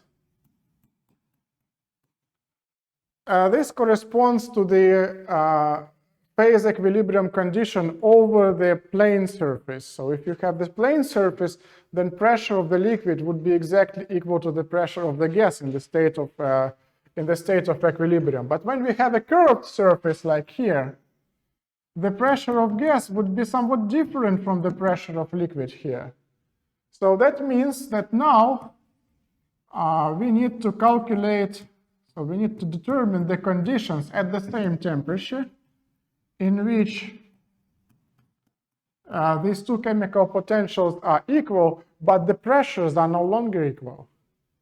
The pressure of gas, P gas, would be, okay, it needs actually to be greater than the pressure of liquid, since we have a curved surface and we have surface tension. And in here I have, okay, sigma times speed 2pr. Okay, that will give me 2 sigma over r, or actually P liquid plus 4 sigma over, yeah, goes P, over the diameter. So that is the pressure difference which is brought by the existence of surface tension here. Okay, so now these two pressures are different, and we need to calculate also how these chemical potentials change as I change my pressure. So according to the chemical potential is the Gibbs potential divided by the number of molecules, and that means that d nu can be determined as d phi over n. And as we know, for the Gibbs potential, its differential would be equal to minus s dt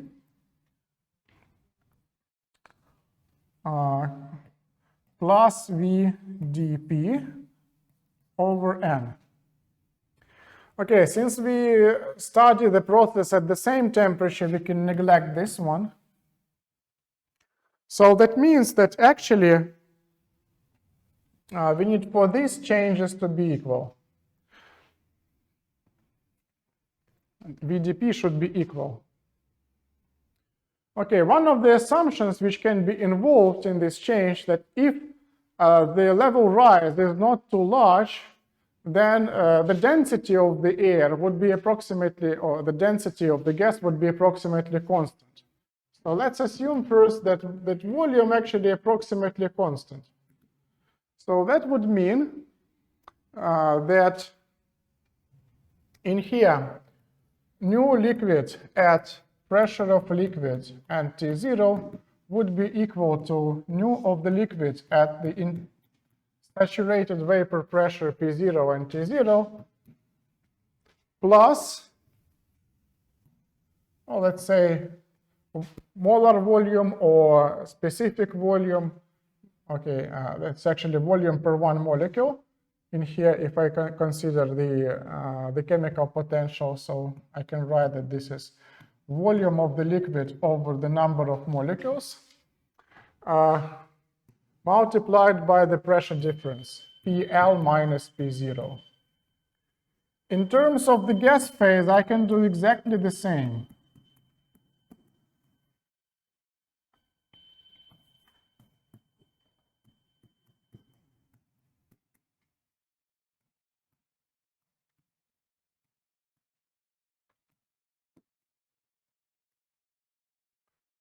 Okay, so once if the change in the pressure is much smaller, so if P gas minus P0 is much smaller than P0, then it should work. So now what I get here is that I have one equation that volume of liquid over N times P liquid minus P0 equals to volume of gas over N times P gas minus P0. So what it means that chemical potentials of the gas and liquid have different sensitivity with respect to changes of pressure. In case of gas, the volume per one molecule is much larger than the case of liquid. So while this coefficient is very small for liquid, and this is very large for gas. So actually I can neglect this one difference.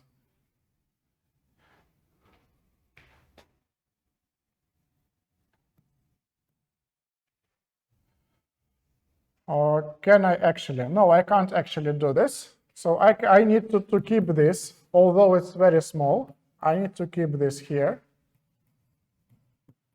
And the reasons would be explained further. So they are different.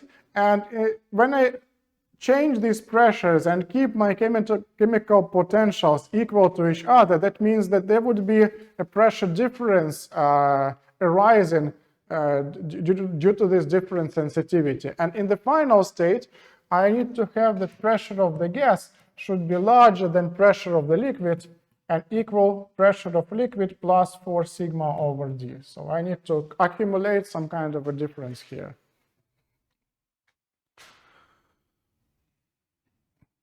Okay, so let's do now the calculations in here.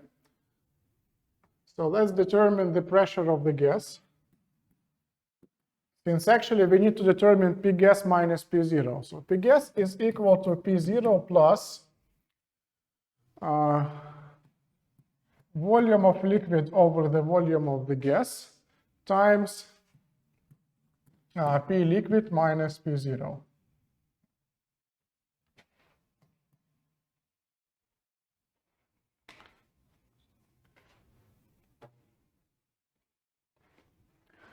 Okay. So, and also we know that P liquid would be equal to P gas minus 4 sigma over d. So I can get it inside here. So I have P gas equal to P0 plus V liquid over V gas. And here I can, these volumes can be related to any exact amount of liquid or gas. So it can be 1 mole of gas or it can be 1 kilogram of each of the substance. The ratio would be independent of the amount. It can be 1 molecule, it doesn't matter. So I get here P gas minus 4 sigma over d minus P0.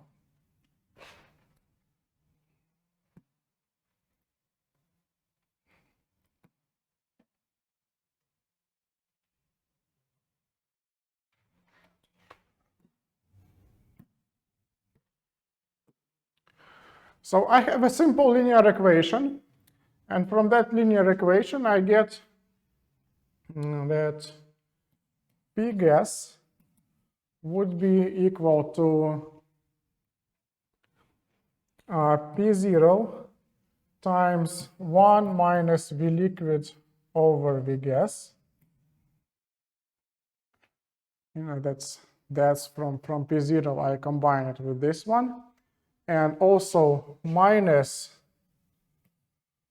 4 sigma over d times V liquid over V gas, and divided by 1 minus V liquid over V gas. So that would give me at the end P0 minus 4 sigma over d times V liquid divided by V gas minus V liquid.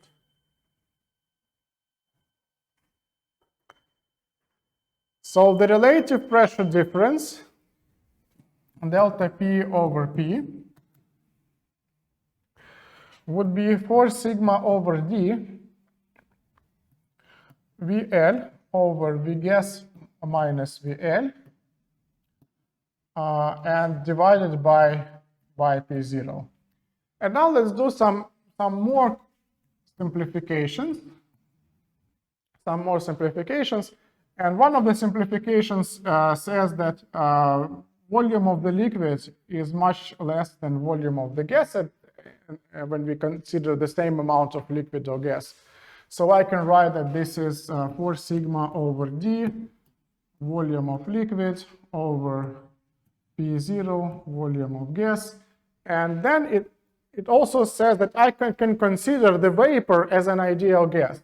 So if this is ideal vapor is close to being ideal gas, that means that P0 times V of the gas would be equal to exactly mass over mu of the substance times RT. So I can get it into here.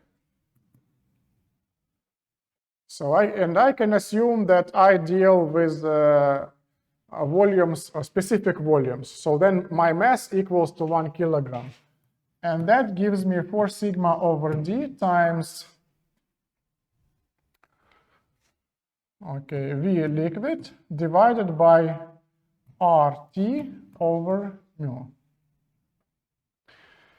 And finally, from this, I assume that the liquid has some density. So instead of the specific volume, I think it's more convenient to deal with density. So I can write that this is 4 sigma over D times mu over the density of liquid divided by RT.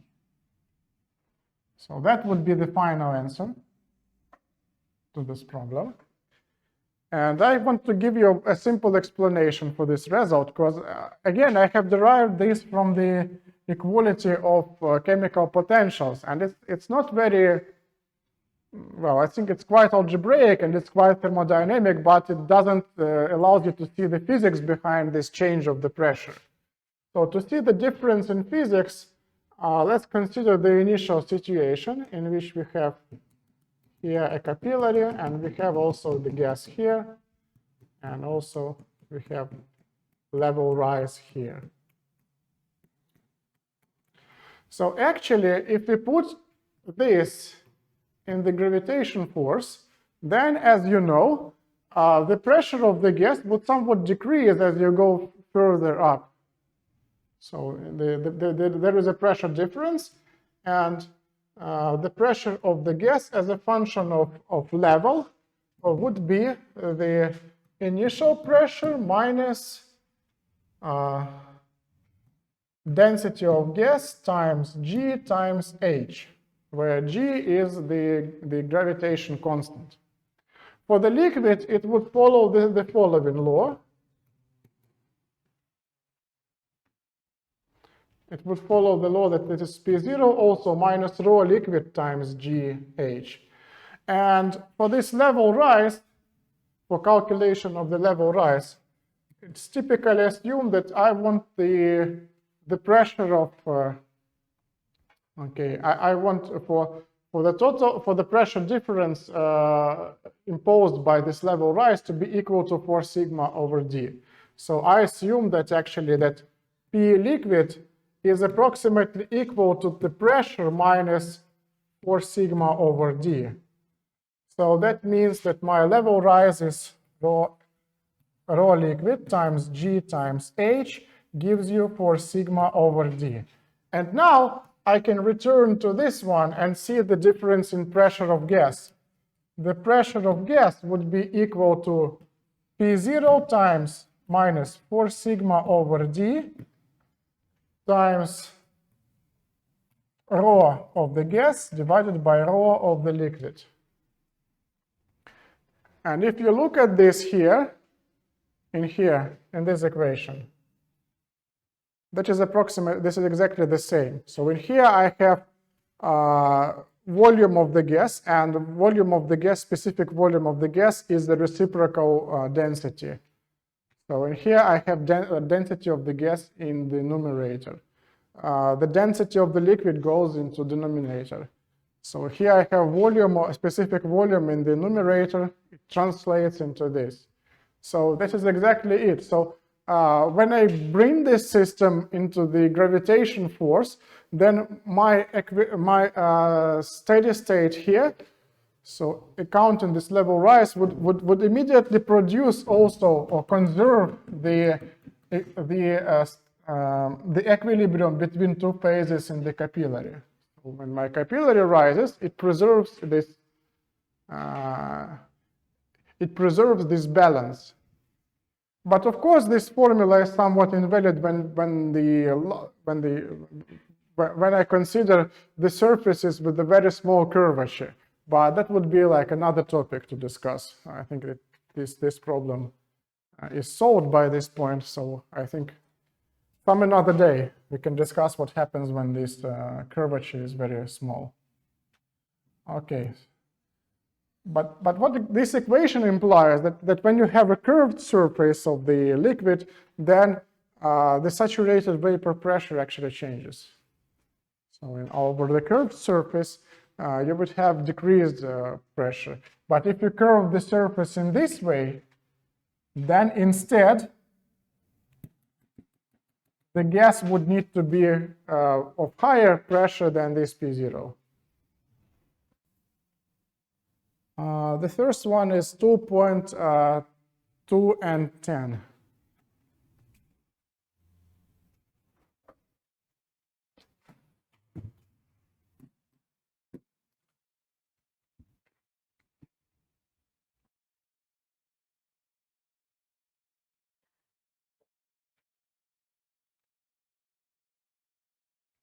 Okay, it says that we need to find the pressure of saturated vapor as a function of temperature. If at a temperature T0, its pressure equals P0. So P as a function of temperature. But we know that P of T0 is P0. And we know the specific latent heat of vaporization Q, which is independent of T, which is actually a lie, because specific heat of vaporization is dependent on temperature. But if we consider quite small temperature changes, then it can be considered constant in that temperature range. And specific volume of liquid is negligible. So specific volume of liquid is much less than specific volume of gas. And saturated vapor obeys the equation of state for an ideal gas. So that means that we are operating at temperatures which are much less than the critical temperature. Otherwise, it wouldn't be valid.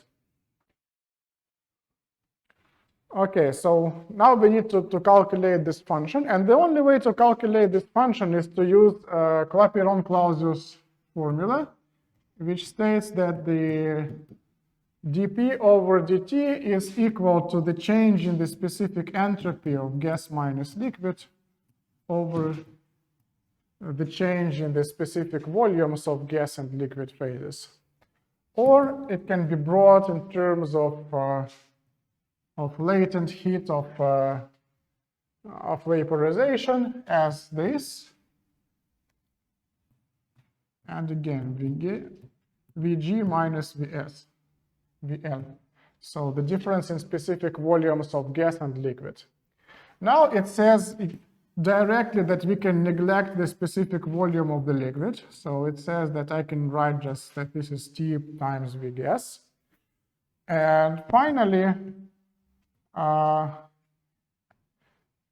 it tells us to assume that gas obeys the ideal gas law. So I can write that this P times V gas should be equal to the RT. And since I'm dealing with 1 kilogram of the gas, so I think that mass is equal to 1. So for the specific volume, the equation is like follows: RT over mu. So I substituted it here and get RT squared, and mu goes to the numerator. Mu goes to the numerator. And now I have the equation. in which the pressure is a function of temperature expressed through the constants which are given in our problem, like mu, q, and r, and as a function of temperature. So this equation can be solved. So I have dp over dt equal to mu q over rt squared. Now let's solve this equation. So far we are able to solve all the differential equations using the variable separation method. So it can be solved as follows.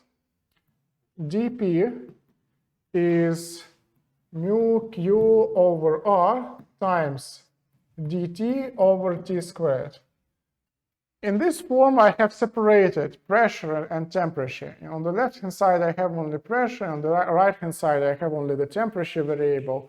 So in the end, after I integrate all of this, that will give me that P minus P0 is equal to the integral of mu q over r times dt over t squared, again, from T0 to some other temperature T. And I believe you all know that if you integrate this, you would get the integral, indefinite integral of dt over t squared is minus 1 over t plus constant. So when you do the integration from T0 to t of the same stuff, that would give you 1 over T0 minus 1 over t. So in the end, after I substitute it here and take the constants out of the integral, that would be this. So now I can write the function, the desired function, pressure of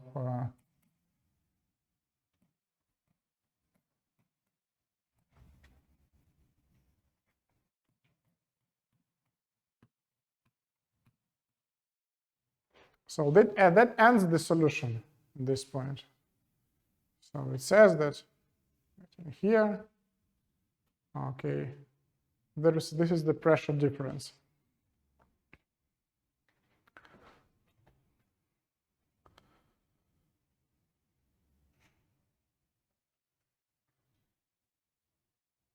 Okay. And also the problem states that we need to determine the validity conditions of this problem. So it says that specific volume of gas is much larger than specific volume of liquid. So if I look on some van der Waals isotherms, that I can notice that as I go closer to the critical point, actually the difference between specific volumes in the liquid and gas phase becomes smaller and smaller. And at the critical point, I can say that, okay, I need some other color. So at the critical point, I can say that actually specific volumes of liquid phase and gas phase become equal to each other. So that means that if I plot in red the points which correspond to specific volumes of liquid and gas phase at different pressures and different temperatures, that would give me some kind of this curve. And in order to have the condition of the large difference between specific volumes of gas and the liquid, I need to be at the temperature which is much less than critical temperature. Because if I'm close to here, then that means that the difference in that specific volumes is actually quite small. So if I'm close to the critical temperature, I can no longer replace this Vg minus Vl by just Vg.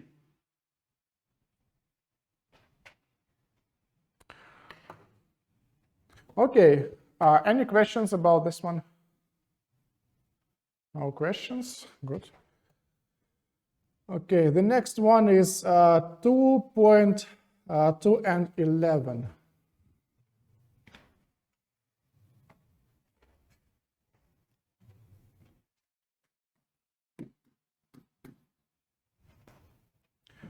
and 11.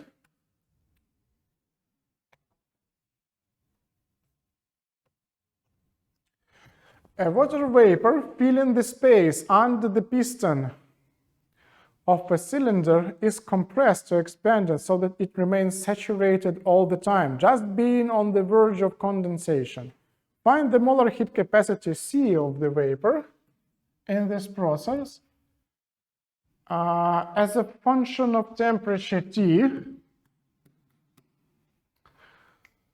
and well, assuming that vapor is the ideal gas and neglecting specific volume of water. So again, the same conditions. We are discussing the real gas at temperatures much lower than the critical temperature. Okay, so but we have kind of an interesting process. So as I explained on the very first lecture about phase transitions, I have said that if you compress the gas at the constant temperature, if you compress it at the constant temperature, then at some point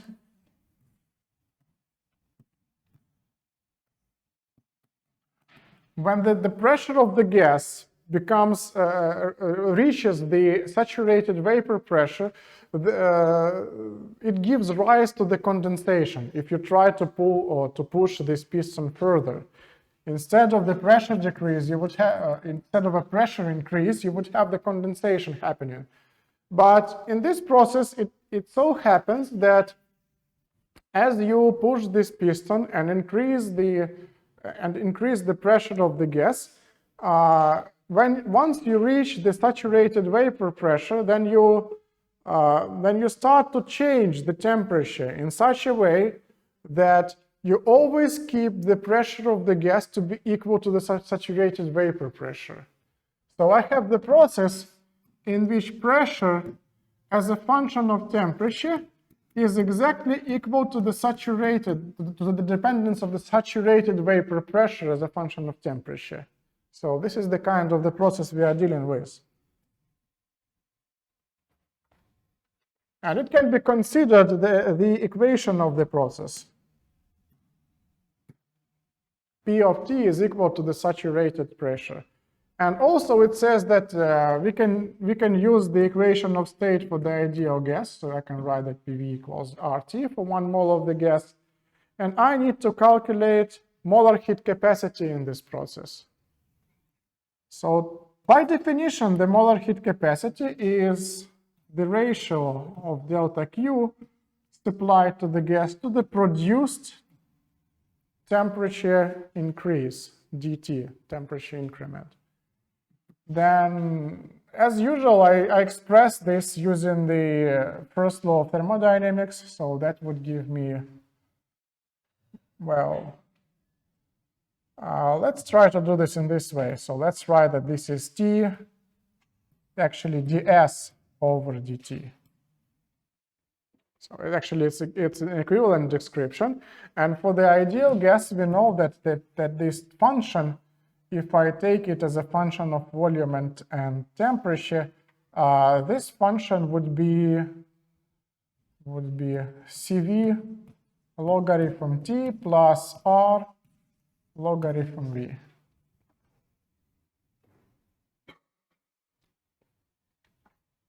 So I can write that this is actually T times the derivative of ds over dt, but for the ds I can write the following, that since it's a function of temperature and volume, I can write that this is ds over dt at constant volume times dt plus ds over dv at constant temperature times dv, and again over dt. So I can get this as T times, okay, so we know that this is Cv over T. I'm not going to repeat the same argument that this derivative of entropy over temperature at constant volume is CV over T. So this is CV over T times dt. Or actually, it can be derived from this expression. So if you take the partial derivative over temperature, the logarithm of temperature would give you 1 over T. So from the expression for the entropy for the ideal gas, it follows immediately.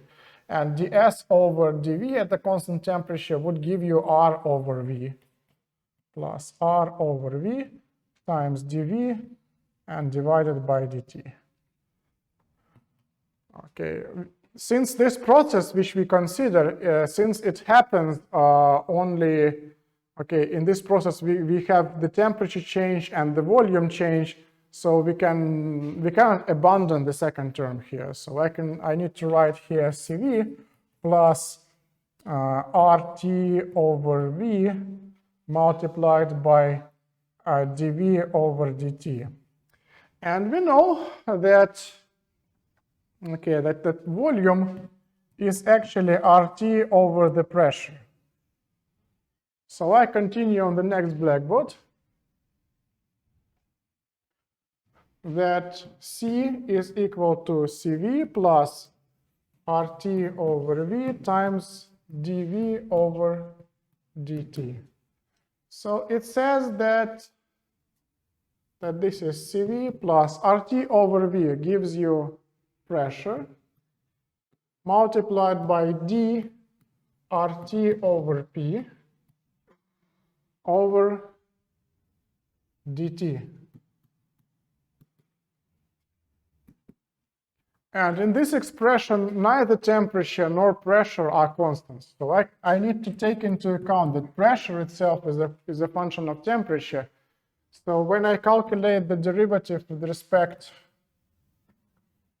to temperature, that would give me the following. This is pressure times, so in this derivative, well, I think this is preliminary part.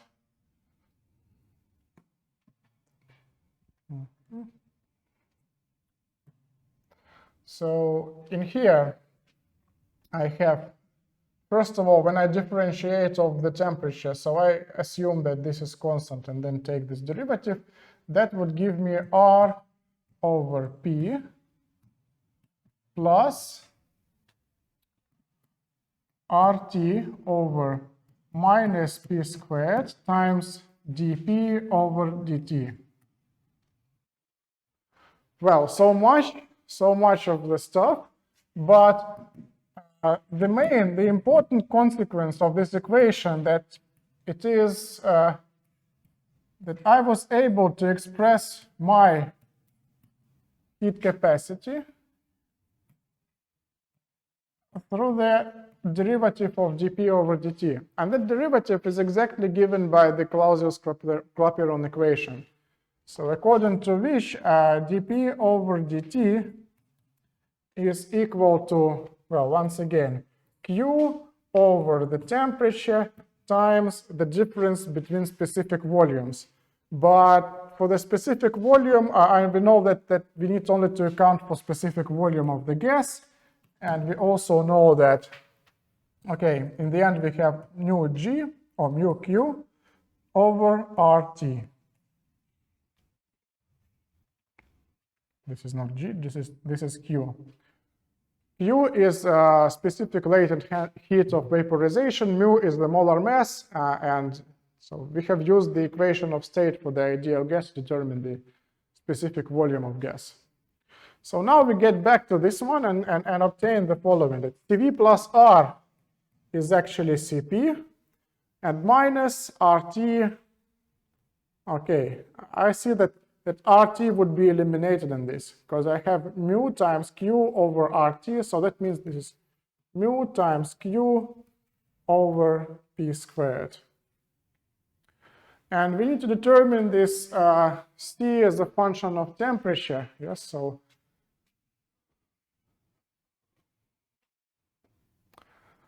okay, so dP over P. So I need to have a function of temperature as a function, the pressure as a function of temperature, the saturated vapor pressure as a function of temperature. But of course, you can use the expression which I have obtained during the solution of the previous problem. Which was this one? Ah, it's here. So I can get this one into my equation and obtain the final result.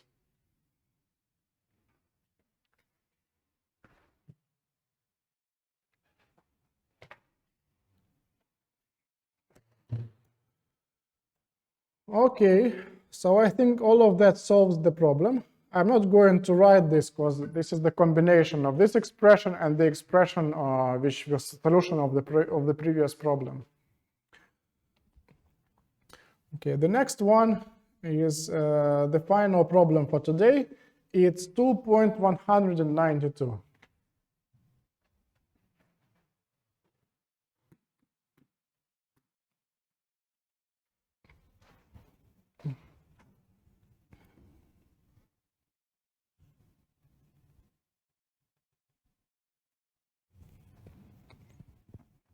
Okay, it's again about the phase equilibrium over the convex surface or concave surface. An additional pressure delta P of a saturated vapor over a convex spherical surface. So convex, I think it's like this. So that means that saturated vapor has greater pressure than saturated vapor pressure over the plane surface. So that additional pressure delta P is considerably less than the vapor pressure over the plane surface. Okay, no, convex. So then delta P is equal to density of vapor over the density of liquid times 2 alpha over R, where alpha is the surface tension coefficient. R is the radius of curvature of the surface. And using this formula, find the diameter of water droplets at which the saturated vapor pressure exceeds the vapor pressure over the plane surface by 1% at temperature of 27 degrees Celsius.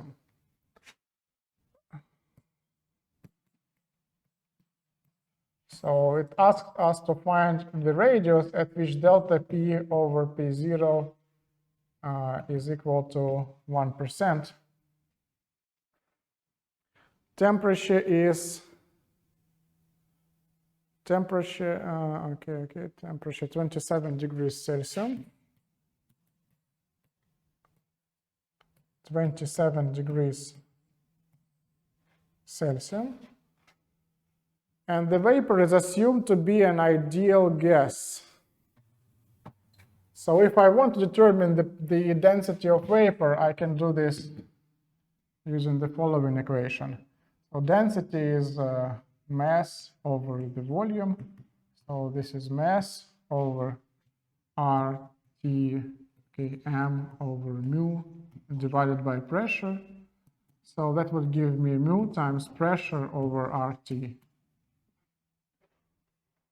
And since all of the differences involved here are very small, so I can assume that this pressure is equal to P0. So if I want to calculate delta P over P, let's go to another blackboard. So for calculation of delta P over P0, I need to substitute this one. So I have to rho vapor over rho liquid times 2 alpha over R divided by P0. And I substitute vapor density. That would give me mu P0 over RT. Then I add rho of the liquid times 2 alpha over R once again over P0. So these P0 and P0 are eliminated. So I have 2 alpha over R times mu over rho of liquid times RT. So from this, I can determine my, this is eta, which is 1%. From this, I can determine my radius, which is given by this small letter r. So that gives me r equal to alpha over eta times mu over rho liquid times r times t. Well, usually when you do some physics calculations, so in here I typically don't do this, but this is a very good approach to checking your result. So if you have some expression which determines your result, it is sometimes reasonable to check the dimensions of the result. So in here, this is the radius. So radius should have the dimension of meters. So for the right-hand side, let's check the dimensions. Surface tension coefficient has dimension of Newton per meters. This 1% is the dimensionless quantity. The molar mass has the dimension of kilogram per mole. The density is kilogram per meter cubed. The universal gas constant, universal gas constant has dimensions which are quite difficult to remember. It's a joule per Kelvin per mole, but actually we can look at this combination of RT. Okay, RT is the energy of 1 mole of gas, so in a certain sense. Then we can write that this is joule per mole. Okay, so now let's do some calculations. So mole here and mole here are eliminated. Kilogram here and kilogram here also go somewhere. And what's remaining here, I have meter over meter cubed. I have joule. So, okay, I can get meter cubed from here to the numerator. So I would get Newton per meter cubed times meter cubed over the meter divided by joule. And we also know that it's an important formula, that work is the force multiplied by the distance. So that means that joule is actually Newton times meter. So I can replace joule by Newton times meter. So I have Newton times meter cubed over meter, Newton, and again meter. So again, newtons are cancelled out. So I have meter cubed over meter squared. That would give me meter, as it should be. So that is another argument that my formula is actually correct. And now what's left over to do is to perform the calculations.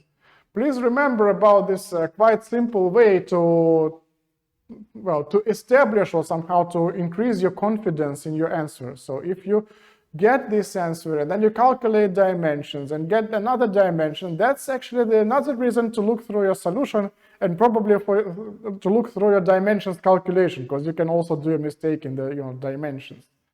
Probably you have got some dimensions wrong there. Well, I think it was the last problem for today, but we have 5 minutes left, so I would impose myself onto you over these 5 minutes and try to explain you what happens with this curved surface when the pressure difference is so large. So when this radius actually, so let's assume that this difference, so this increment of pressure, is inversely proportional to the radius. So that means that if I make bubbles of a lower and lower radius, that means that the difference in the saturated vapor pressure would be quite large. So I want to explain how to calculate this, how to include these large differences. So now let's go back to the initial formula. It says that, okay, at which point should I start? So probably I would say that dP, So the pressure change is over the surface. Okay. Okay, so initially I had the following.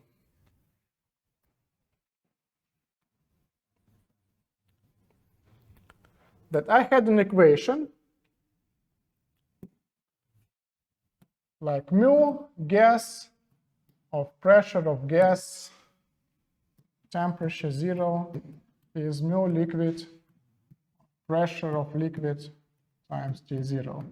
Okay, nothing can happen with this liquid, so the density of the liquid is almost constant. So specific volume of the liquid is also constant.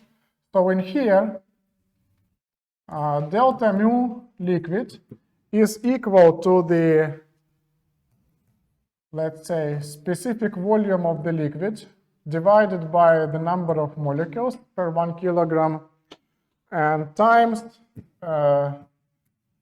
P liquid minus P0. So nothing may happen with this. The density of the liquid or specific volume of liquid is almost independent of the pressure. So I can write that this is actually 1 over n times 1 over the density of liquid times the pressure difference, P liquid minus P0. And P0 is the pressure which saturated vapor pressure over the plane surface. But what happens in the gas? So I can write this as an integral of small increments of chemical potential of the gas. And each of these small increments is actually has specific volume of the gas, over the number of molecules per 1 kilogram of the matter times dP. So, and I need to integrate it starting from P0 and ending on the pressure of the gas. So since this pressure of the gas can be, for example, twice as much as the initial pressure, that means that I can no longer assume that my specific volume of the gas is the constant. And I need to use the ideal gas law in this case, because I can determine that specific volume of the gas is equal to RT over mu P. And as you see, as I increase my pressure, or as I change the pressure, the specific volume of the gas also changes. So when I integrate this, I write from P0 to P gas of the following: RT over mu n pressure d pressure. So instead of having a simple expression, I would have an expression which contains the logarithm of pressure. So it would say that this is RT over mu n times natural log of pressure of the gas over the initial pressure P0. And again, I have, okay, let's go to this blackboard. I have this condition that pressure of the gas is, for example, equal to the pressure of the liquid plus 2 sigma over the radius of the curvature radius. So now I have another equation which describes the equilibrium between two phases, RT over mu n natural log of P of the gas over P0 equals to 1 over n, here goes 1 over rho L times pressure of liquid minus P0. Okay, here I get n cancelled out from this equation, and at the end I have that P gas equals to P0 times exponent of what? Of P liquid minus P0 over P liquid minus P0 over, okay, times mu over RT. And now I have a transcendental equation, because in here I have P liquid in the exponent, and that determines me P gas. So I need to plot the curve in here. So let's say I wanted to use these as two equations, like here goes, let's say, P liquid, and here goes P gas. According to one equation, I have linear dependence. So this is P liquid plus 2 sigma over R. It goes like this. And in the another equation, I have some exponential dependence. So I have in here that P gas is equal to P0 times this kind of a complicated exponent. So if I have this P liquid equal to P0, so let's say that this point is not the origin, but this is the point of P0, P0. So when I assume that P liquid is equal to P0, then my pressure of the gas is also equal to P0. But as I go further, then it would be something like exponent, and there should be some cross-section here. Probably we may assume that actually this, this pressure should be quite large nevertheless. So we can assume that actually 2 sigma over R is so large in order to produce that much of the difference that actually this one can be considered to be approximately equal to 2 sigma over R. So that can help you to calculate this pressure. So let's say P gas is equal to, well, it might work or it might not work. So that is for the future generations. But nonetheless, then your equilibrium can be considered out of these two equations. So, well, sorry for the delay, and thank you for attention. If you have any questions, please feel free to write, to ask, and discuss them.